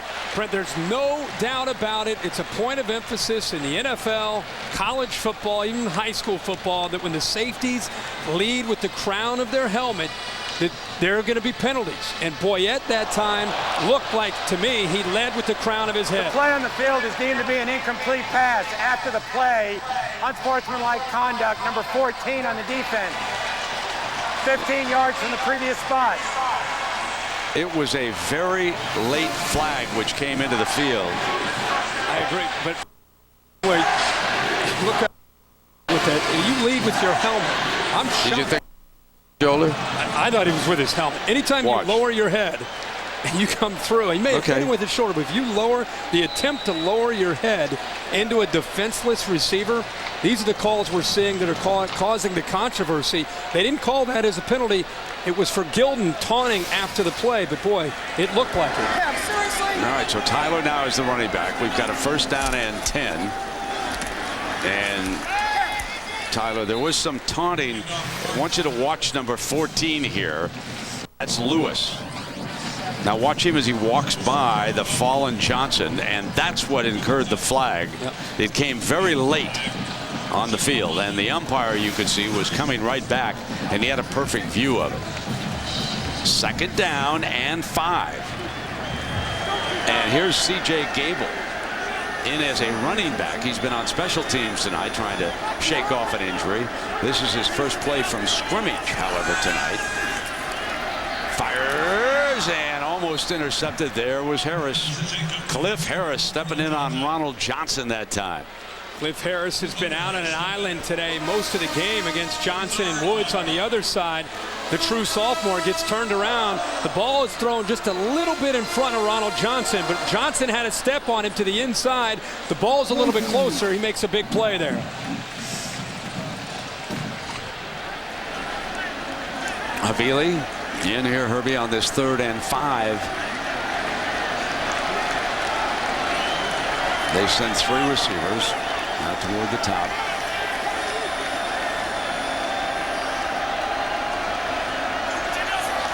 Barkley on a toss play to Havili, and nothing doing down at the 40-yard line. Boy, Eddie Pleasant this time does a great job, and it's really Nick Aliotti and the way he gets him upfield in a hurry. Think about Stanley Havili. He doesn't even have a chance on this play.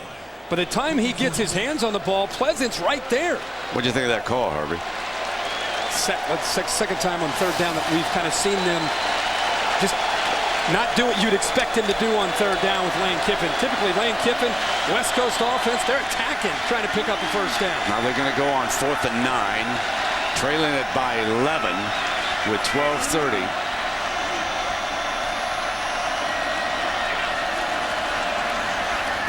Quick throw, and that's short of the first down. Cameron with his second catch, one of the tight ends, and Johnson making the stop. They brought one more than the offensive line could handle, which is an obvious call.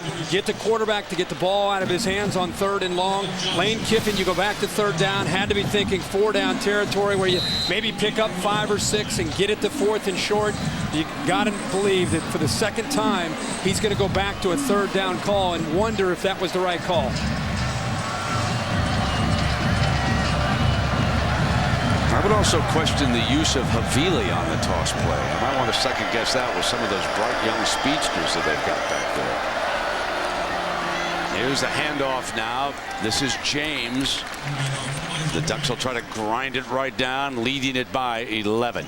There's the vision from the most talented sophomore back in the country.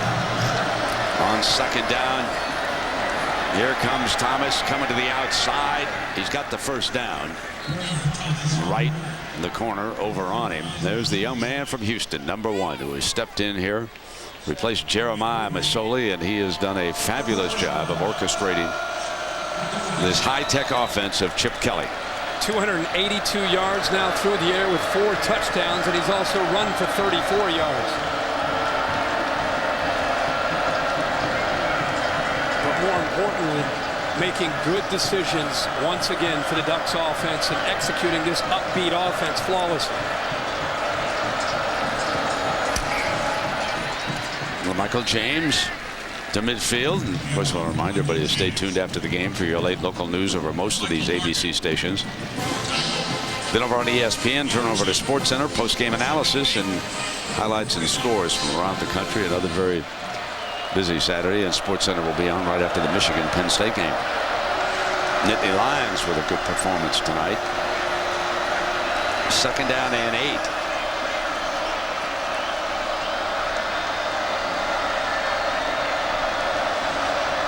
(41-31), the Nittany Lions lead Michigan late in the 4th of that one, and here comes LaMichael James. Another first down for the Ducks. Zone read this time. He's going to make this little cutback. This is why the blocks on the backside, led by David Paulson, the tight end, are so important. When you have a back like LaMichael James, the play's designed to go to the right. He almost every other time seemed to cut it back to the backside and pick up big yards. Get that defense moving to the sideline, and a good back will find that seam.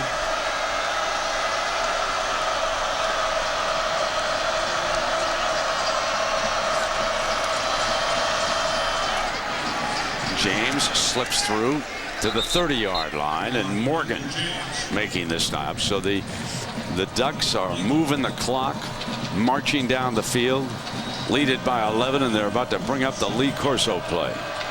3 yards in a cloud of dust. It's the old Big Ten style when he was in Indiana when he had to take on Woody. Oh. Big Perry makes that stop. Back to the Neil Everett.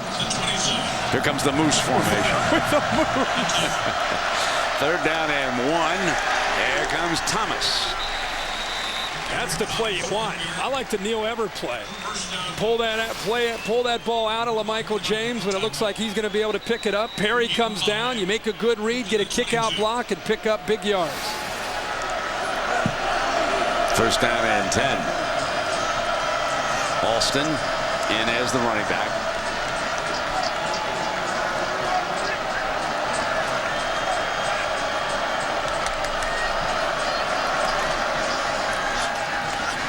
Two and 8. into the red zone, and the clock continues to move on the Trojans. Morgan making another stop. If they end up scoring on this drive, this will kill their average touchdown. How was it? What is it? A minute 13 coming into tonight, or coming into this drive? Yeah, their average is going to go up. Second down and 6.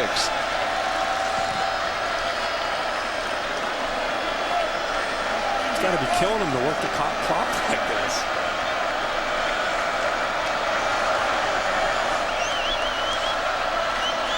It's rare to see Chip bring it down inside of 10 seconds. And Alston is stopped by that Trojan front wall. It's like Jimmy Johnson bringing it down to second gear. Talladega. Exactly. Just want to get this thing moving.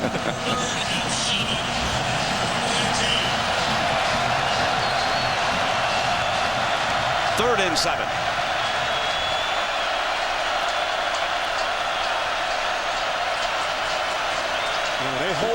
When they hold that up, that's being communicated. The receivers in the back and the quarterback see that. Screen, Alston.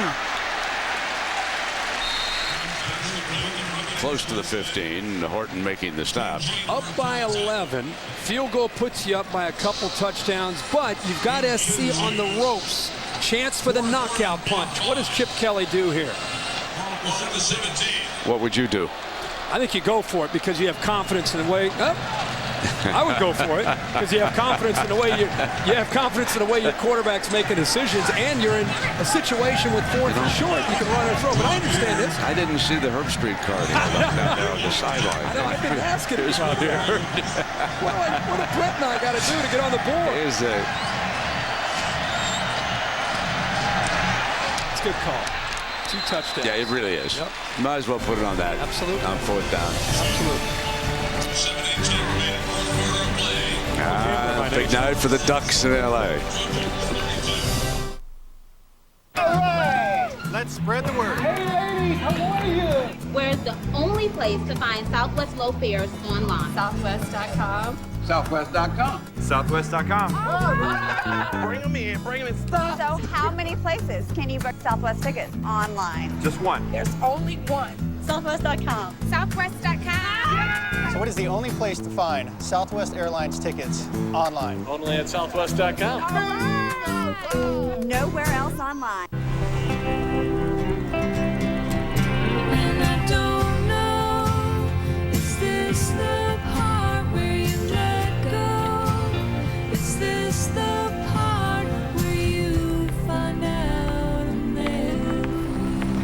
When it's people who do the right thing, they call it being responsible. When it's an insurance company, they call it Liberty Mutual. Responsibility. What's your policy? Liberty Mutual. Okay, listen up. You want to know what it takes to have a big built Ford Tough event? Well, you got to have these bad boys. Ford F-Series, America's =1 selling trucks, 33 years running. They haul more, they tow more, and do more than other trucks. And now you save more. On F-150, get 0% financing for 60 months, plus another $1,000 toward your trade-in on top of what it's worth. Hey, tick-tock, pal. It's the final days of the Built Ford Tough event, so see your Ford dealer now.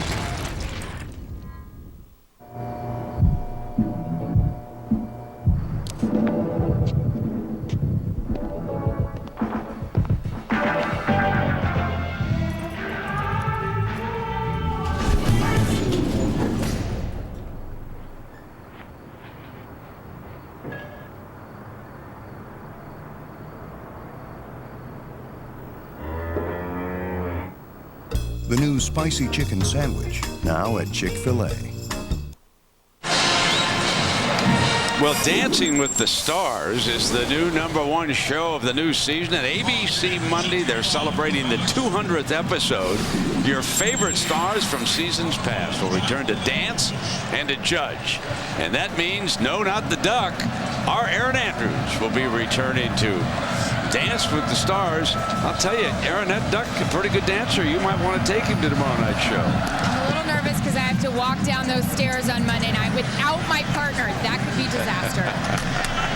Here is Robert Woods on the return. Woods swings to daylight. in a foot race, and he's tripped up at the 40-yard line. Rob Beard, the kickoff man. Hey, let's go to Robert Flores in our Times Square studio in New York. Robert, what's the update? Brandon's an AT&T All-America Player of the Week update. Nebraska's Roy Halou Jr., 307 yards. That's a single-game school record at Nebraska. 3 touchdowns as they handled Missouri 31-17. You can text VOTE to 345-345 to take part and for a chance at a trip to the national championship. Brent. Robert, thank you. And here Tyler is in, and the Trojans trailing it by 14. Have 7-10. Need to move right along. Then they got to count on their defense. And deep strike. Oh, incomplete. And he had Cameron. They might have had 6 that time, Herbie. Yeah, they might have had 6, but Matt Barkley floated this ball, and it allowed the safety that'll come into your picture late. Eddie Pleasant just mistimes his jump. That's an interception. He could have almost called a fair catch there, but he mistimed his jump, and it almost cost him, like you said, Brent, a touchdown. Cameron almost got behind him.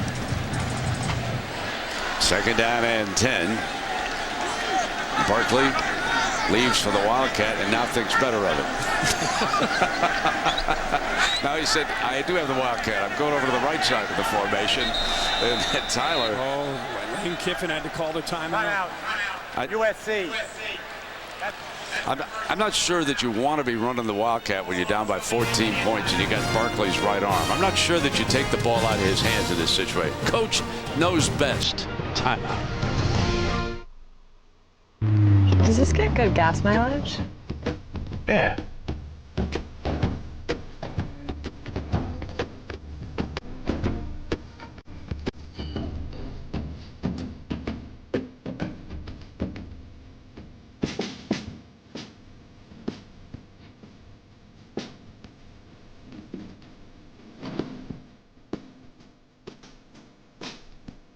It's a pretty big deal.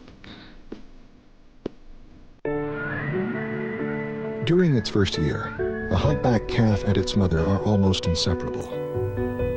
She lifts her calf to its first breath of air, then protects it on the long journey to their feeding grounds. One of the most important things you can do is help the next generation. At Pacific Life, we offer financial solutions to accomplish just that. Ask a financial professional about Pacific Life, the power to help you succeed. In the number 3, Wrangler Chevrolet, Dale Earnhardt Jr. I'm a Wrangler guy. Always have been, always will be. Wrangler Jeans Company. Great fits, unbeatable comfort. Gotta say, nothing beats Wrangler comfort. Wrangler, real comfortable jeans. Let's throw down some style. Style that lasts a lifetime.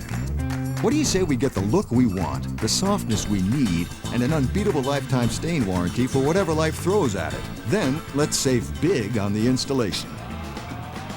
We're lowering the cost of going barefoot. More saving, more doing. That's the power of the Home Depot. Get exclusive Martha Stewart Living in Platinum Plus installed in your whole house for only $37. Saturday Night Football on ABC, presented by Southwest Airlines. Find our fares online only at southwest.com. Liberty Mutual Insurance. Responsibility. What's your policy? And Ford F-Series, America's best-selling brand of trucks for 33 years straight. Built Ford tough. Well, we welcome you back to the Los Angeles Coliseum. Oregon ranked number 1 by the voters, number 8 by the computers, if you can believe that. So they're number 2 in the BCS. 2nd down and 10, and they're in control, leading USC by 14 here on a 2nd down and 10. Matt Barkley trying to find somebody open, comes back over the middle, and it is broken up. Intended for Woods. And as we look down on the sideline, there is the new athletic director of USC, Pat Hayden. He was a sensational player here, won a couple of national championships playing for John McKay, became a Rhodes Scholar, and then Herbie, he was an analyst with me for 5 years back in the old days at CBS, and just a fine young man. A great hire by USC to bring Pat in here. They announced a brand new building that will house the meeting rooms and the coaches and a locker room for the football program, as well as an academic center, a weight room, and a training room for all of the great athletes, and they have just some remarkable teams other than football here at USC. Caught on the run that time by Osbury. Nice grab. That's the second time Osbury's been able to make a play here for a first down. His big advantage because of his size. But Brent, you talked about how he grabbed that ball with his hands. Love to see receivers use their hands and secure the football. If they can reach out far away from their body and snap it, those are your best receivers. Yep. First down and 10. Under pressure. This could be big here. And he's got Tyler. Got a first down. So they're moving if they can strike quickly. Pick up another first down to stop the clock. Looks like Tyler's he's going to be okay. But Oregon brought the blitz from the side of the screen, which usually means the linemen are going to get downfield and be able to pick up some blocks, but they didn't pick up anybody. Holmes allowed 2 linebackers led by Casey Matthews to go right around him. That could have been a much bigger play if he picked up any blocks downfield. And Johnson is in the slot with Woods outside him. You see it down bottom of the formation. Osbury's at the top, looking Osbury all the way. Almost intercepted. They were not on the same page, and Eddie Pleasant had a shot at it. Second time Eddie Pleasant could have had an interception on this drive alone. Second time that Matt Barkley floats the ball, and he and Osbury aren't on the same page. And I think he's just hoping the reason he floated that is I think he's hoping that Osbury at 6'4" can go up and be able to get that football away from Pleasant. But Pleasant, second time here, he could have come up with a big interception for the Ducks. Second down and 10.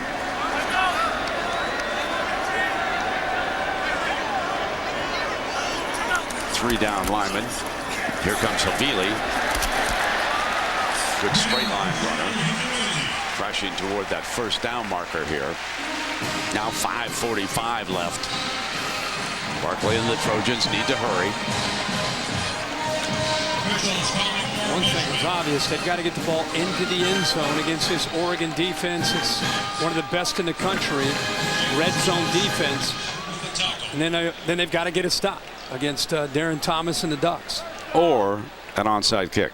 Right. We're getting down to the late in a game when you really have to think seriously as to whether or not you want to give it back to Oregon.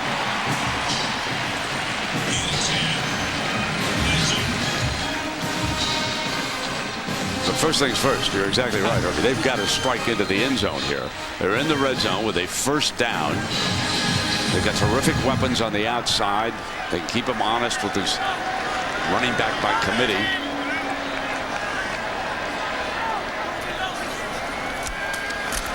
Straight back, fires middle, intercepted. Picked off in the end zone by Boyette.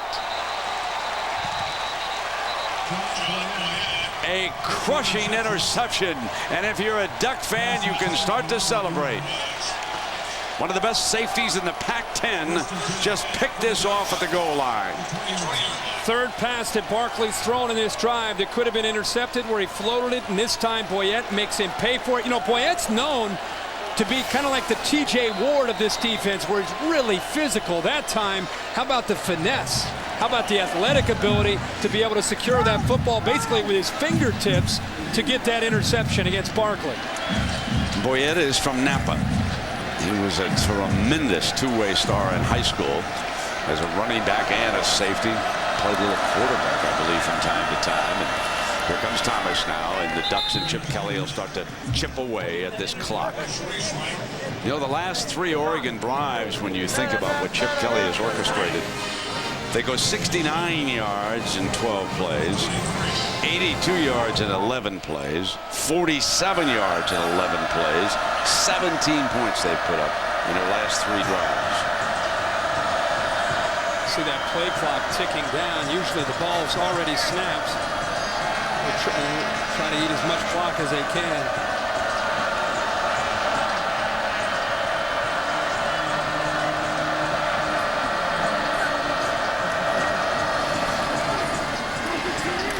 Right into the middle.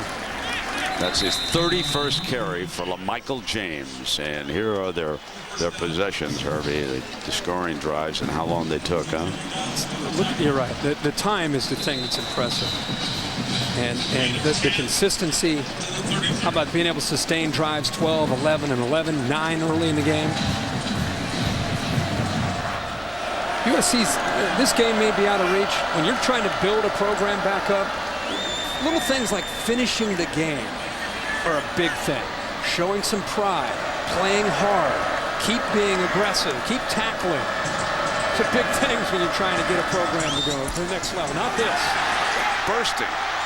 Here comes James. Cutting to the left. And brought down at the 20-yard line by Nickel Roby. The linebackers are nowhere to be seen. And give a lot of credit to the offensive line. But again, I don't sense the attitude or the aggression from USC's defense. I think they kind of felt after that interception that Barkley threw, much like the fans that are leaving the Coliseum, that's ball game. But the Ducks aren't going to quit until the final gun. And LaMichael James will take as many yards as you're willing to give him, now over 200 yards in a game. I'm assuming that Cam Newton had a big game for Auburn. Didn't get a chance to see it, but LaMichael James has put up 217 yards rushing here tonight. He scored 2 touchdowns. That was a 46-yard run. He's also been taking a battering all night. Here he comes again. There's a flag down. Last year, Oregon and Eugene almost had mercy on USC. Illegal shift on the offense. 2 men in motion. 5-yard penalty. Remains first down. In a game that you and I called, they ended up with 47 points, 613 yards. Well, a year later, Pete Carroll's no longer here. It's in the Coliseum. This is USC's bowl game. And so far, still time here. They've got 46 points and 578 yards. I think Kelly will go for more points. Okay? Oh, no, there's no doubt. Just have a feeling tonight. He's going to take his frustration on the computers on USC's defense. Compute this. Right.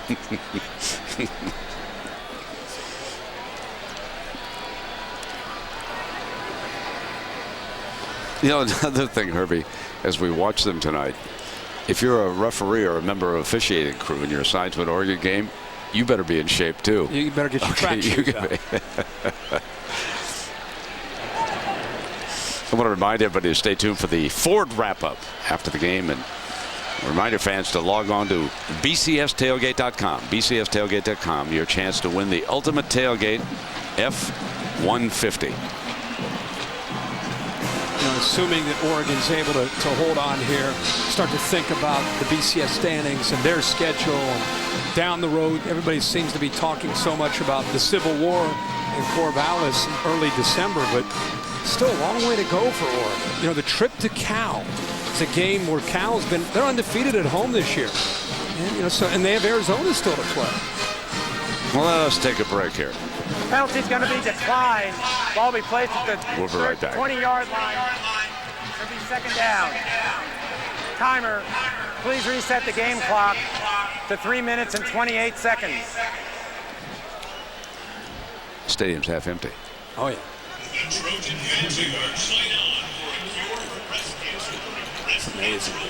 Amazing.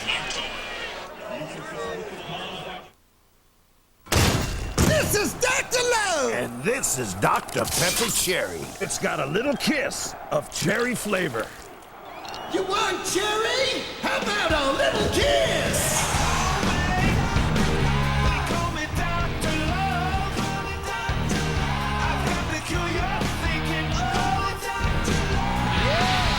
You can't beat a little kiss of cherry. Trust me, I'm a doctor.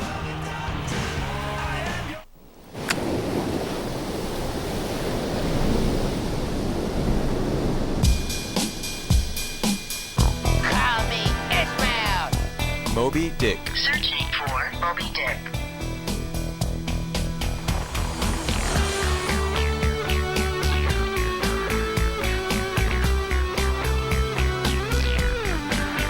AT&T and BlackBerry have teamed up to evolve the smartphone. AT&T. Rethink possible. With Capital One's Venture Card, we get double miles on every purchase. So we earned a trip to the Grand Canyon twice as fast. We get double miles every time we use our card. I'll take these no matter what we're buying. Plus the damages. And since double miles add up quick, we can bring the whole gang. It's hard to beat double miles. No, we write them. Get the Venture Card from Capital One and earn double miles on every purchase every day. Go to CapitalOne.com. What's in your wallet? Oh, that's the spot. Watch this.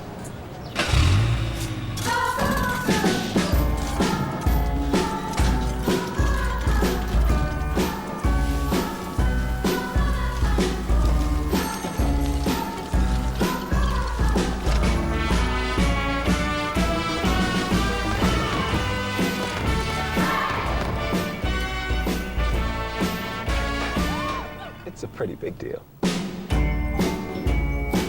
The Amp Energy Juice 500 at Talladega. Tomorrow at 1 Eastern on ESPN. 3:28 to go. The Oregon Ducks with the ball at the USC red zone door again. So here we go. Second down and 8. They lead at 46-32 by a pair of touchdowns. Darren Thomas, a young quarterback. We got things all set.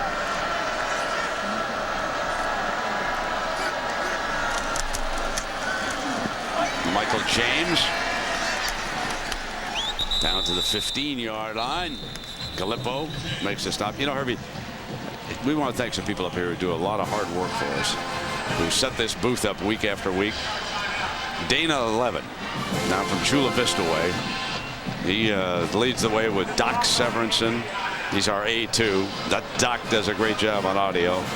And John Sinise, who helps out. We want to thank you guys for all the hours you spend up here making it as comfortable as you can. Every week. We'll be right back. That's right.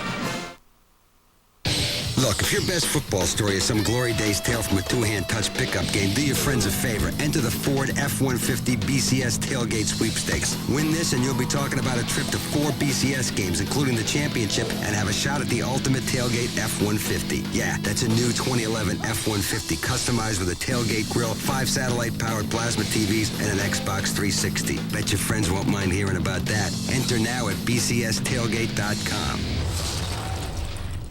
I'm in a timeout because apparently riding the dog like it's a small horse is frowned upon in this establishment. Luckily, though, I can conceal this bad boy underneath my blanket just so I can get on E-Trade, check my investment portfolio, research stocks. Wait, why you take... Oh, I see. Solitary. Just a man and his thoughts and a smartphone with an E-Trade app. Nobody knows. E-Trade. Investing unleashed. How are those flat rate boxes working out? Fabulous. They gave me this great idea. Yeah? We mail documents all over the country. So what if there were priority mail flat rate envelopes? Yes! You could ship to any state. For a low flat rate? Yes, a really low flat rate. Like $4.90? Yes! It could look like a flat rate box. Only flatter. Like this? You, me, genius! Genius. Priority mail flat rate envelopes. Just $4.90. Only from the Postal Service. A simpler way to ship. Why would any fun-loving, red-blooded all-American male give up watching football to upgrade his headlights? Because Silver Star Ultra headlights from Sylvania are up to 50% brighter and let you see up to 40% farther and up to 50% wider. But more importantly, because it's easier to replace a couple of headlights than it is... Thanks, Dad. A daughter. See farther, see wider, see better. Silver Star Ultra headlights from Sylvania. Wasn't Doc Severinsen on the Tonight Show? The Tonight Show, yeah. Yeah. And our producer puts him up in the booth. Yeah. I mean, come on. Like, what the heck's going That's on? Doc Wonsicki, who sets up this booth back here. Yes, he does. That's the doctor. I was looking third for down. a trumpet somewhere. I didn't know what you were. Here's third down now for the Ducks. Here comes Michael, and tripped up at the 8-yard line, headed for the end zone, and Marshall Jones just able to hang on. That looked like 6 the way he broke through there. And you're right. Chip Kelly still game mode. He's still attacking. He's attacking now. Here comes LaMichael. Touchdown. I told you. Yeah, somebody sending a message, not just to the computers. This one's sent to the other sideline. Yeah.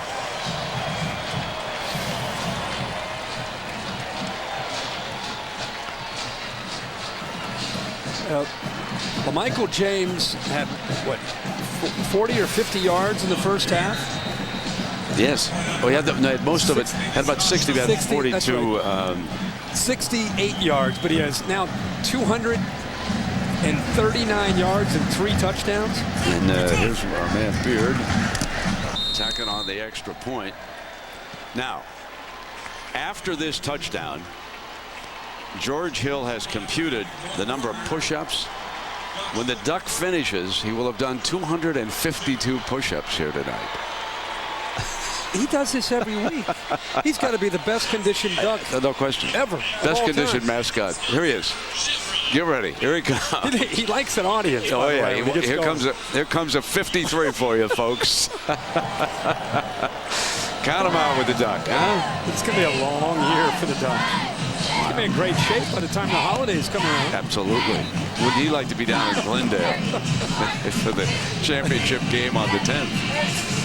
You know, Herbie, you were talking about the BCS. I think one thing is pretty, well, I hate to say obvious because nothing's ever obvious when you talk about those computers, but one thing that seems obvious is if Auburn and Oregon win out, they're not going to be denied a spot in the championship game. I don't think anybody, I don't think the Boise or TCU or Utah can get there with an undefeated record. I think the more teams like Michigan State and Missouri lose, the more it becomes pretty obvious that Auburn is in a position to control their own destiny. Exactly. Oregon's in a position to control their own destiny, despite what the computers might say. That'll change as time goes on.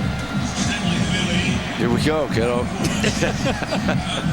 He's put a 53 up on him here tonight in the Coliseum. Half 100, more than that. And Beard.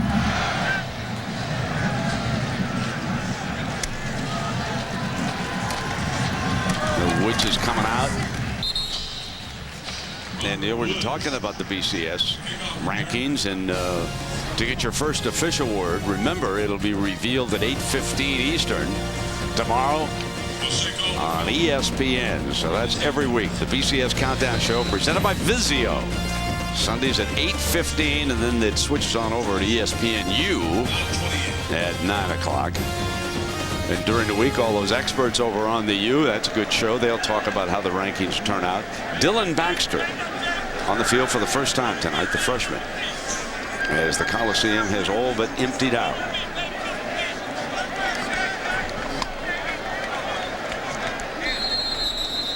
Final 2:40. How about this? Confusion. Play clock just worked its way down. Delay a game? Offense. I think Matt Barkley and Lane Kiffin they said it never started. There was no urgency. It never wound. There was no urgency. The clock was ticking down. I was watching it, but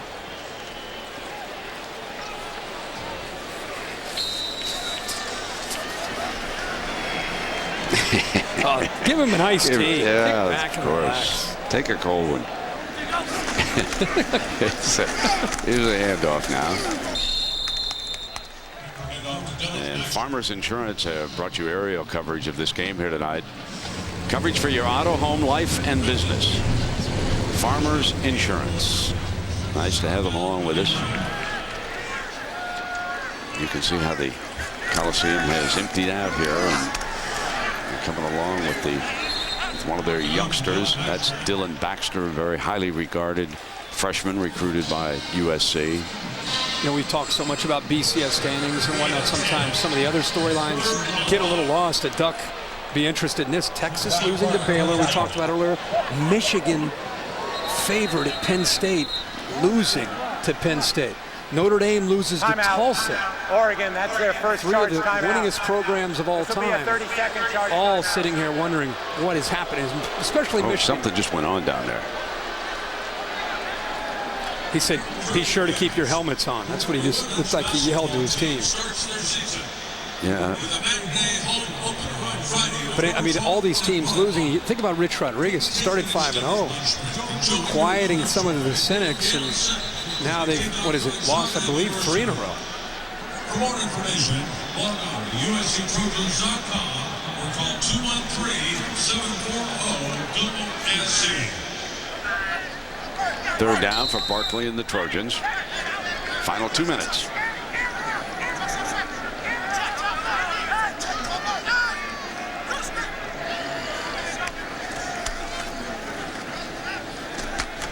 Baxter picks up the first down. And Havili, let me check that. That was Havili. He replaced Baxter. A little slow to get up right now. Great warrior. He's had a heck of a career here. Now he's going off to the sideline, and that means the return of Tyler.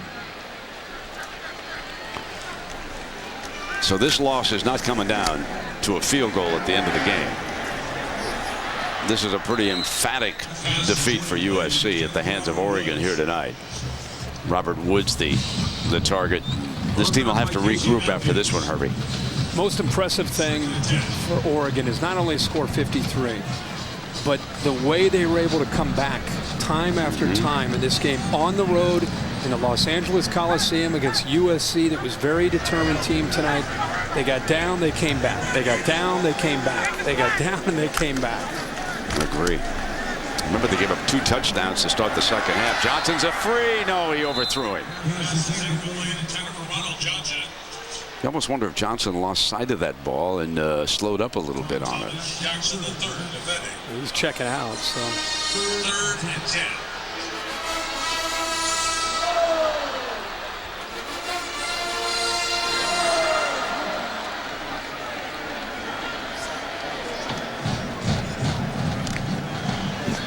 Michael James, heck of a warrior.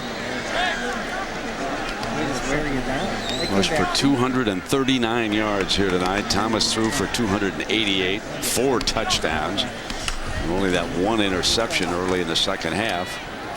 Fires back over the middle, and that's Carswell. Passage complete to Brandon Carswell. First down, Trojans. Gain of 14.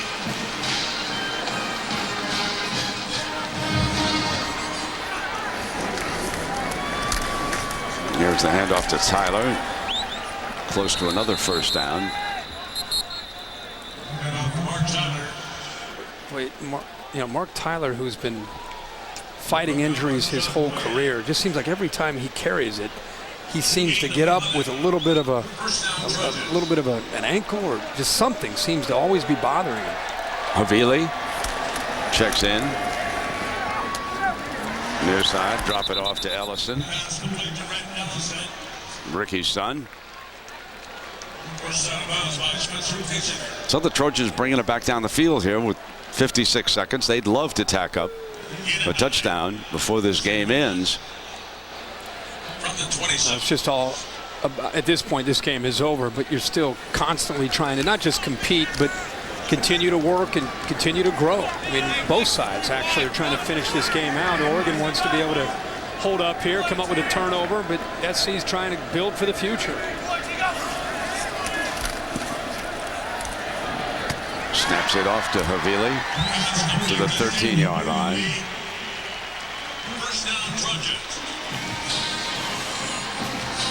In striking position, and tack one up. Osbury's off to the right of the formation on a first down and 10 in the red zone. Final 35 seconds. Barkley incomplete. 33 seconds. Carswell the target. Carswell, the intended receiver. Matt Barkley, I think talking to him this week, I think he's really looking forward to this being a game to kind of show the country where USC football was. Coming into tonight, they had 2 last-second field goal losses where they lost to Stanford and Washington in the last-second field goal. Great chance against a team that was ranked number 2 in the BCS standings. I think they put a lot of eggs into this basket tonight to pull off this upset. Barkley looks in zone, fires incomplete. Havili the target at the 5-yard line. And here comes third down with 28 seconds remaining. And Oregon stays undefeated. We'll see if the humans leave them number 1. See what the computers do. A couple of the unbeatens fell today. Missouri, Michigan State. Osbury goes to the slot to the left, and Woods, the freshman, outside him, with Johnson at the bottom of the formation. Barkley incomplete. Woods was the target, and he was jarred by Peppers. Chad Peppers, a backup corner, came in. So the Trojans right now are working against Oregon's twos for the most part. Yeah, and the difference is Peppers is a senior. The depth from Oregon versus the depth from USC, night and day. Oregon has a lot more depth, a lot more experience, a lot more speed in that second and third level than what USC is accustomed to having. Last play for the Trojans unless they get a first down or score here with 23 seconds. Barkley is back, looking, passing, and it is short of the first down. Ball goes over to the Ducks. Pasinger defending Woods on that play.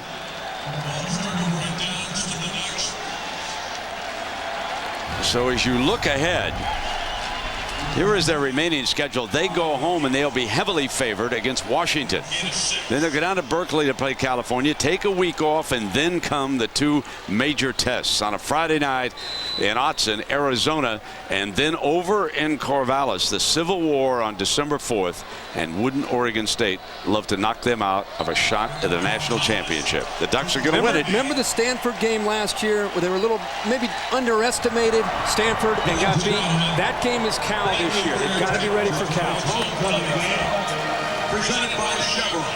So there are the two coaches. Lane Kiffin and the Trojans will try to regroup. A very convincing 53-32 win. On November 6th, the Trojans return to the Coliseum to face the Arizona State Sun Devils. Let's go down to Aaron Andrews with Chip Kelly. Hey, kind of a different look for you in the second half. Working the clock, scoring drives not as quick as they normally are, taking your time. Why did you decide to go that way? We had the lead, so now you got to manage a game in the third and fourth quarter, and that's what we've done in almost every game we've played. We've had the lead getting in late, and now that's just football. You got to work the clock. So. And the Michael James getting involved in the second half as well. What was the difference for him? You know, we have a tendency to wear people down, and you know those hits, those runs where you start to hit it. You know, it's 3- and 4-yard gains in the first half, and those things start to break. And that's the type of back he is. He gets stronger as the game goes along. Our announcers brought this up in the booth. You're on the road. Every time you got down, you came back. Down again, you came back. What kind of a statement is that? I don't know. I'm not into statements. I'm just into winning games, bud. I don't know. Thanks so much. All right, thank you. Thank you, Aaron. And again, our Pac-10 standings, Oregon unbeaten at the top. And Arizona in hot pursuit. Remember, they still have a game with the Ducks. Stanford has lost at Autzen. And Herbie, this was another convincing performance by the Ducks here tonight. I think Oregon sent a message, whether Chip Kelly wants to or not. This Duck team is the real deal. It's one of the top teams, if not the top team in the country. It's a big win to come to the Coliseum and take on a determined SC team. Congrats to the Ducks. They keep the magical season in 2010 alive. So James rushes for 239. Mail 8 catches, 3 TDs. Casey Matthews 9 tackles. Thanks for watching ESPN on ABC. Now we take you to Times Square for the Ford wrap-up with Robert Flores. Take it away, Robert. Thanks, Brent. Welcome to the Ford Wrap-Up. Today was billed as Roadblock Saturday, a handful of undefeated teams going on the road. In number 1 Auburn's case, their opponent was just roadkill. The number 1 Tigers took care of Ole Miss on the road. Damon Washington, 95-yard kickoff return for the Tigers. He presses the X button for a little turbo boost. They win by 20. Cam Newton, 2 touchdown passes, also caught a touchdown as well. They will host Chattanooga and Georgia before the big game again.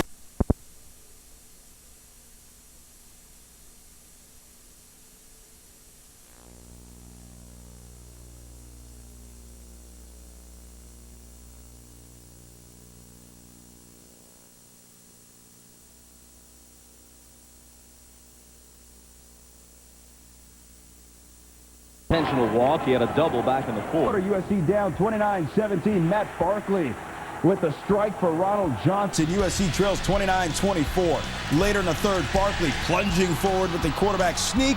They would also go for the 2-point conversion and take a 32-29 lead. Later in the third, Ducks down 32-29. Thomas hooking up with his boy, Jeff Mail.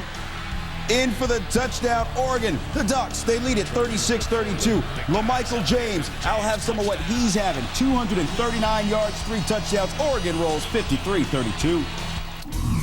Don, Las Vegas, probably a pretty crazy place to be. And college football can also be bumpy at times, but it's the road you cannot avoid. Yeah, Mike, no shortage of detours either. Just ask Alabama, Ohio State, and Oklahoma. Saturday was branded Roadblock Saturday, a warning to the 7 remaining unbeatens to start the day. Among them, 7-0 Oregon. Yeah, about as scary an offense as five in college football. Number 2 in the BCS. Number 1 in the human polls, taking on USC at the Coliseum. Will Ferrell. We got some cookies coming your way. Yeah! Come here, Dougie! Oh, no! Corso with the duck. Hugging it out. An intervention. We got smacked at. Chucky Ducky, quack, quack. Yeah, Will Ferrell beating Lee Corso with the Lee Corso head. Second quarter, it's LaMichael James beating everybody. 42-yard touchdown run like Oregon scored in 23 seconds. They led 15-10. Later in the second quarter, more from the Ducks. First play after a USC fumble. How about SC lineman Jarrell Casey said they have a good running back and a good quarterback. Other than that, they're not really good. What? Try telling Jeff Mayle.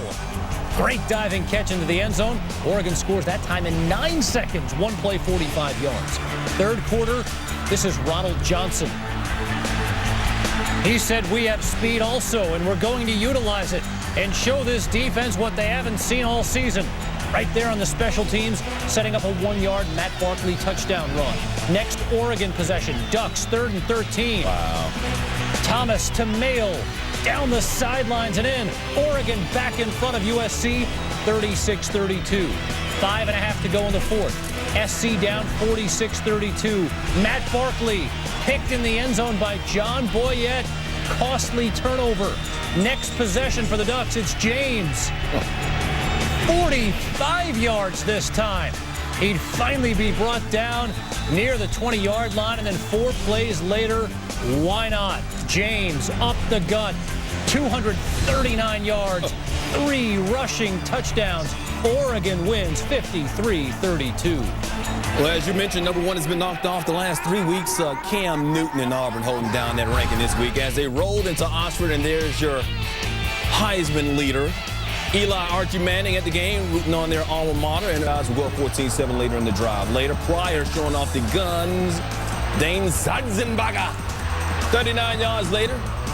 Ohio State in business. That will lead to a field goal. Buckeyes up 17-7. More from Pryor. This time he's going up 38 yards to the Via Posey for the touchdown. Pryor 18-22, 222 yards, 3 touchdowns. The third Buckeye to surpass 7,000 career yards. OSU rolls 52-10 with more from the day in college football. Here's Chris Fowler for Hershey. Once again, Oregon owns the second half. They scored the final 24 points, put half 100 plus on USC. And Kirk, we see the unbeaten teams in action today. There were no upsets. The 2 teams that lost, Michigan State and Missouri, were underdogs, and the favored teams, especially Auburn and Oregon, excellent job surviving tough road tests with huge offensive performances. Well, you start with Auburn and Cam Newton, and right away in a football game that appeared to be dangerous, taking the fight to Ole Miss. Cam Newton making the plays that they had to make and able to just separate themselves and really send a message, I think, to the country. The same with the Oregon Ducks. USC put all their eggs in this basket. They wanted to be able to knock off Oregon and kind of save their season in a year where they can't go to a bowl game. Give Oregon credit because they had to come back time after time after time, and eventually their depth, their tempo, their athletic ability, just too much for USC. But this is one of those weekends where teams like Missouri and Michigan State go down, but 2 teams separated themselves from the rest of the pack with their performances today. I think so, and I think 2 individuals separated themselves from the pack. Cam Newton at Auburn is a beast, incredible. Maybe we haven't seen a guy like this before. And LaMichael James in this field just shredded USC. Looks like those 2 guys are in the duel for the Heisman. I think it last couple weeks, it's almost been setting itself up. If you think about the individual award for the Heisman Trophy, that Cam Newton and LaMichael James, depending on the week, one of them might take a little bit of a lead, but both had great games this week. Cam Newton is becoming the face of college football in 2016. 2010, leading the #1 ranked Auburn Tigers. But LaMichael James, if you've not seen a lot of Oregon and not seen LaMichael James, this guy's not only small and quick, tough runner at about 5'9", 185 pounds, runs around people with his quickness and will run right through you for a smaller back. He's fun to watch. Obviously, Auburn has some tests to give at Alabama. Oregon now down to 4 games, 2 at home, 2 on the road. Washington appears to arrive in shambles at Austin, but there's that tricky road game at Cal, and then the finale at Oregon State, sandwiched around Arizona on a Friday in Eugene.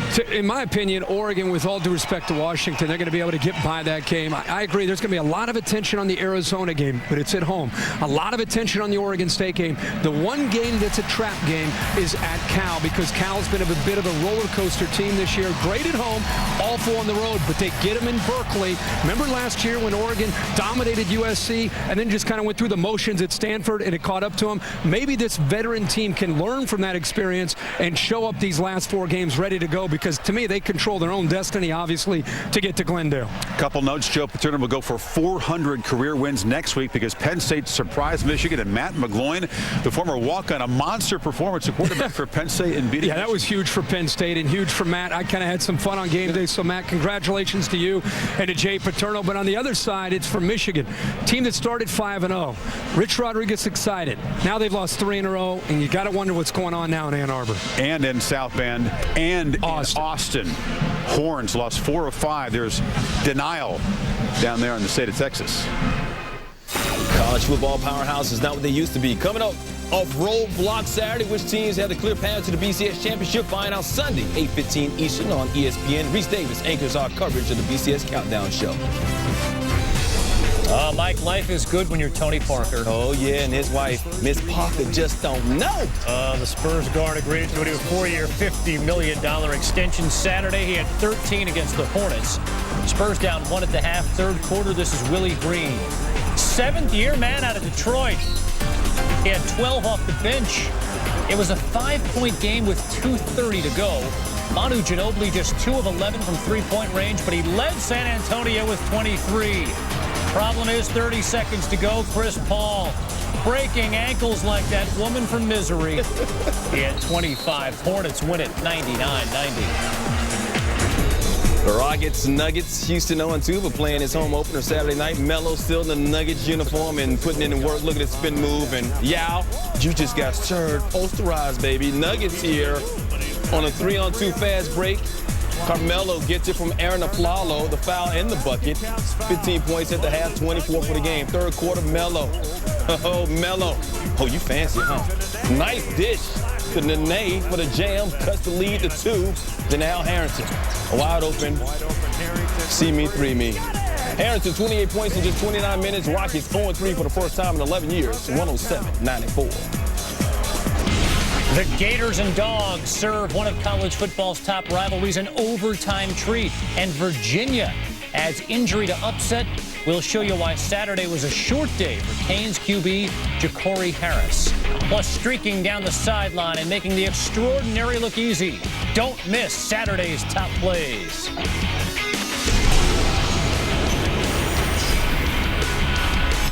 Marion Jones, Press Pause, Tuesday at 8, part of ESPN's 30 for 30. What is that? My God.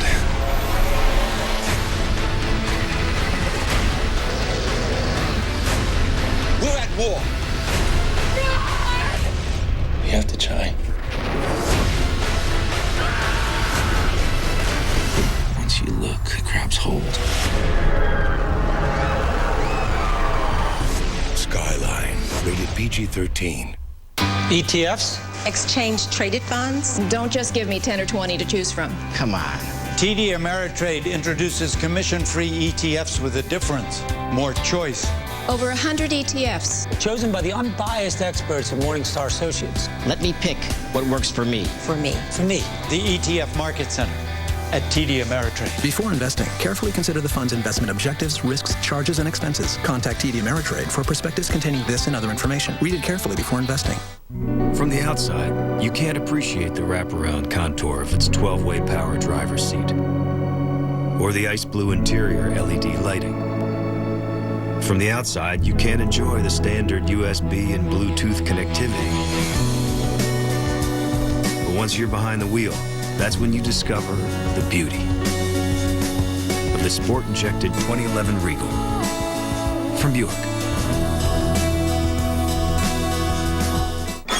Light beer, please. More taste or less taste? Whatever. Okay. When you change out of your little kitty costume, come back and I'll give you Miller Lite. I'm supporting the team. Whatever, pussycat. Yeah. Man up and choose a light beer with more taste. Grab a triple hops brewed Miller Lite with that great Pilsner taste. I got a Miller Lite, and that lady gave me her number. Cougars love cats. We're looking at a delay of anywhere between 15 minutes to 3 hours. Seriously? To the cloud. What? Check it out. I pulled up the screen from our PC at home. It's like we're right there at the house. Now let's see what recorded TV we have on there. Celebrity Probation. Season premiere. Yay, cloud. To the cloud with Windows Live to create and share anywhere. Now you can catch ESPN shows like SportsCenter, PTI, and Monday Night Football live online. Find out how at ESPNNetworks.com. Kevin Connors, Mike Hill back on SportsCenter. Saturday's ultimate matchup brought to you by AutoTrader.com. Florida, Georgia, one of the richest rivalries in college football. Also one of the best parties in sports. And how about the names in this one in recent seasons? Tebow, Marino, Stafford, Spikes, household names, at least in college football households. Although the rivalry has been dominated in recent seasons by Florida, 17 wins in the last 20 games. Although the Dogs did lead the all-time series, entering play 46-39-2. Saturday's Ultimate Matchup, brought to you by AutoTrader.com. Now, compare new and used cars side by side at AutoTrader.com. So, Gators and Dogs, first time both teams entered the game unranked in the AP poll since 1979. Fourth quarter, tied at 24. Trey Burton, 51 of his game-high 110 rushing yards, gave the Gators a 31-24 lead. But Georgia had life. Check out the grab by A.J. Green. This 15 yards for the first down. Green was nearly horizontal on the grab. Kept the drive alive, and then he'd finish it off in between three defenders. Murray threw for 3 scores. That tied the game at 31. In overtime, Gators finally figured Murray out. Deflected and intercepted. Will Hill picks it off. Murray said, I wish I could have it back, Mike. Your cousin, come on, cuz. Oh, that's your cuz? Will Hill. Oh. Hill nearly took it back all the way down the 4-yard line. Will the Thrill Hill. I saw him that at the family reunion, man. Had he scored, it would have ended things. Instead, the Gators take over at the 25 on the change of possession in overtime. 4 plays in. Chris Henry, 37-yard field goal. Florida wins by 3. You know, it's been a rough year for Virginia, but reason to celebrate this weekend hosting Ja'Cory Harris in my can't hurt Ja'Cory more. He's on the ground for a reason. I mean, he got deboed by John Kevin Dosey. Stayed down for a few minutes, helped off. He'll be reevaluated on Sunday. Canes missed it because London is overjoyed. Oh, thank you. Cavs with their first conference win this season, 24-19. 6-1, Stanford off to its best start in 40 years, trying to keep the ball rolling, and Washington scoreless in the first until Andrew Luck fakes the handoff to Stephon Taylor, and then he takes it himself. 51 yards. He had a 52-yard touchdown run against Wake Forest back in September. Cardinal led 7-zip. Later in the first, check out Matthew Masafilo. Nearly gets his head ripped off, but he still forces the Jake Locker fumble. Uses his head in the classroom, sacrifices it on the field. And then after a Taylor touchdown, keep an eye on Chase Thomas. Also gets his helmet ripped off. Mike, it's like the halcyon days of Ernie Nevers. They got big brains at Stanford. You know they do. Luck got a big arm himself. Buck 92 through the air, 1 touchdown. Stanford 41-0. Still more to come. The rookie's time to shine. John Wall lights it up in Hotlanta, but see who upstaged the young wizard. Plus this. Nice bounce. How about that move by Jamal Crawford? Saturday night's all right for a fight. We've got a battle brewing for the #1 spot. The gloves come off next on SportsCenter.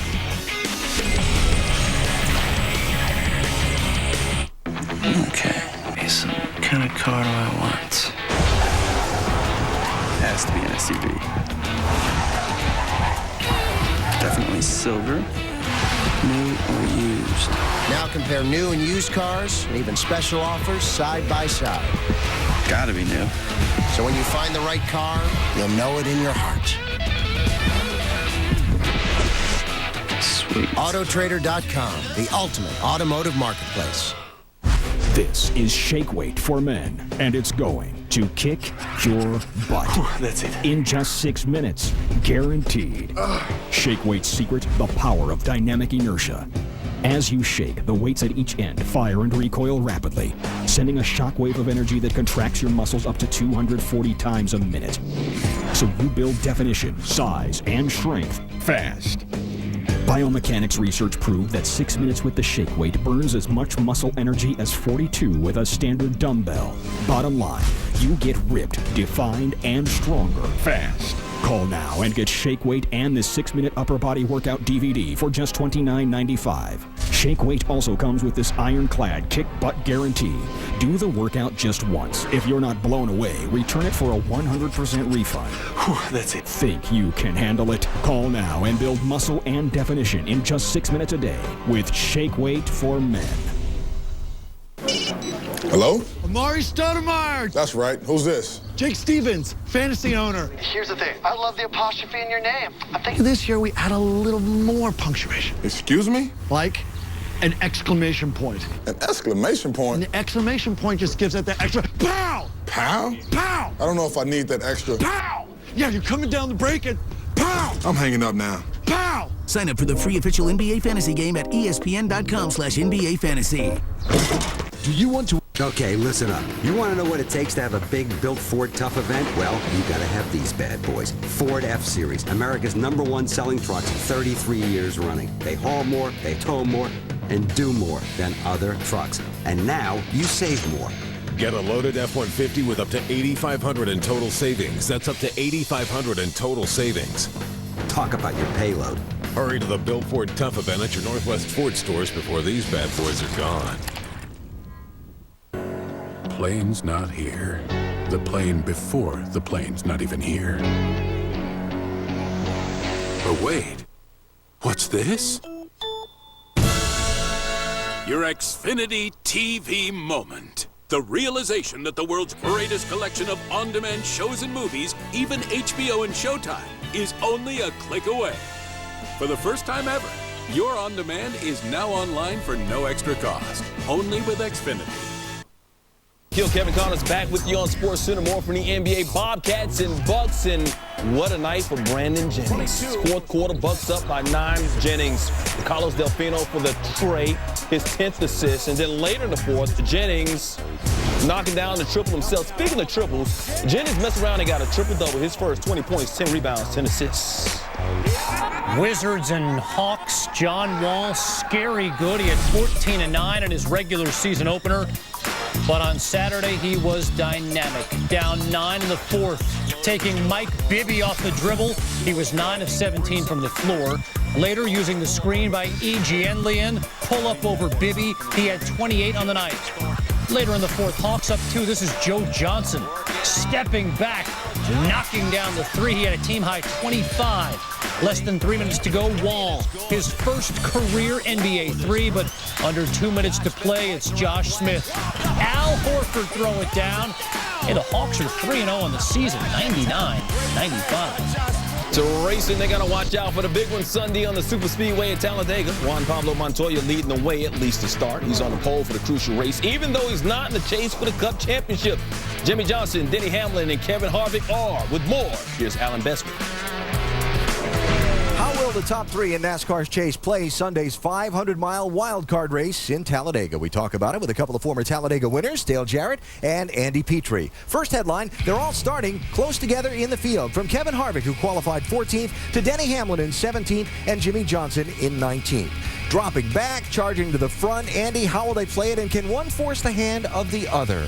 Well, Kevin Harvick hopes so, because he has a great car, and I talked to his car owner, Richard Childress. He told me that they had really good cars, all three of them, and they plan on working together, and hopefully Kevin Harvick leading the most laps and getting maximum points. And he's hoping that he can entice those other guys in the points to race with him. Yeah, but I don't think Jimmy Johnson is going to let anybody dictate how he's going to run this race. I think he's going to run it a conservative manner, and that may force Denny Hamlin to kind of hang out with him and see exactly what's going to happen as they try to work their way to front, but later on in the race. One thing is for sure, you can't count the points until the checkered flag waves on the race. Late in the going, this is in last year's race at Talladega, Jimmy Johnson in 48, Mark Martin in 5, or 1 and 2 in points, right? Half a mile from the finish, one of them doesn't get there.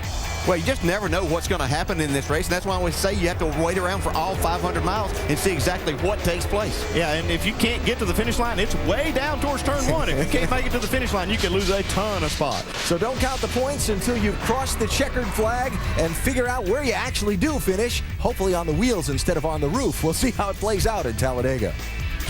Oh, look how tight it is. Denny Hamlin finds himself just 6 points behind Jimmy Johnson, the closest chase in history. Now they head to Talladega, where anything can happen, especially the big one. The chase for the NASCAR Sprint Cup continues with the Amp Energy Juice 500 at Talladega on ESPN Sunday, 1 Eastern.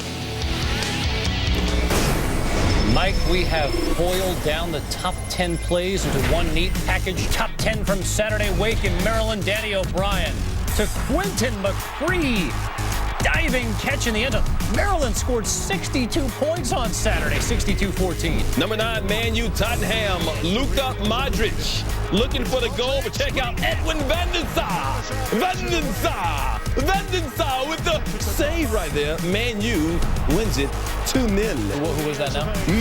Van der Sar. Thank you. All right, number 8, all sorts of penalty shots in the NHL on Saturday. David Booth in a 3-1 Panthers win. This is Franz Nielsen.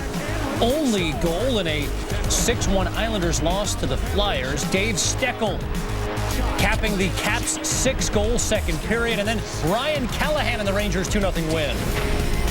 Number 7, Wizards Hawks. Jamal Crawford. Sound full, nice please. Bounce. How about that move by Jamal Crawford?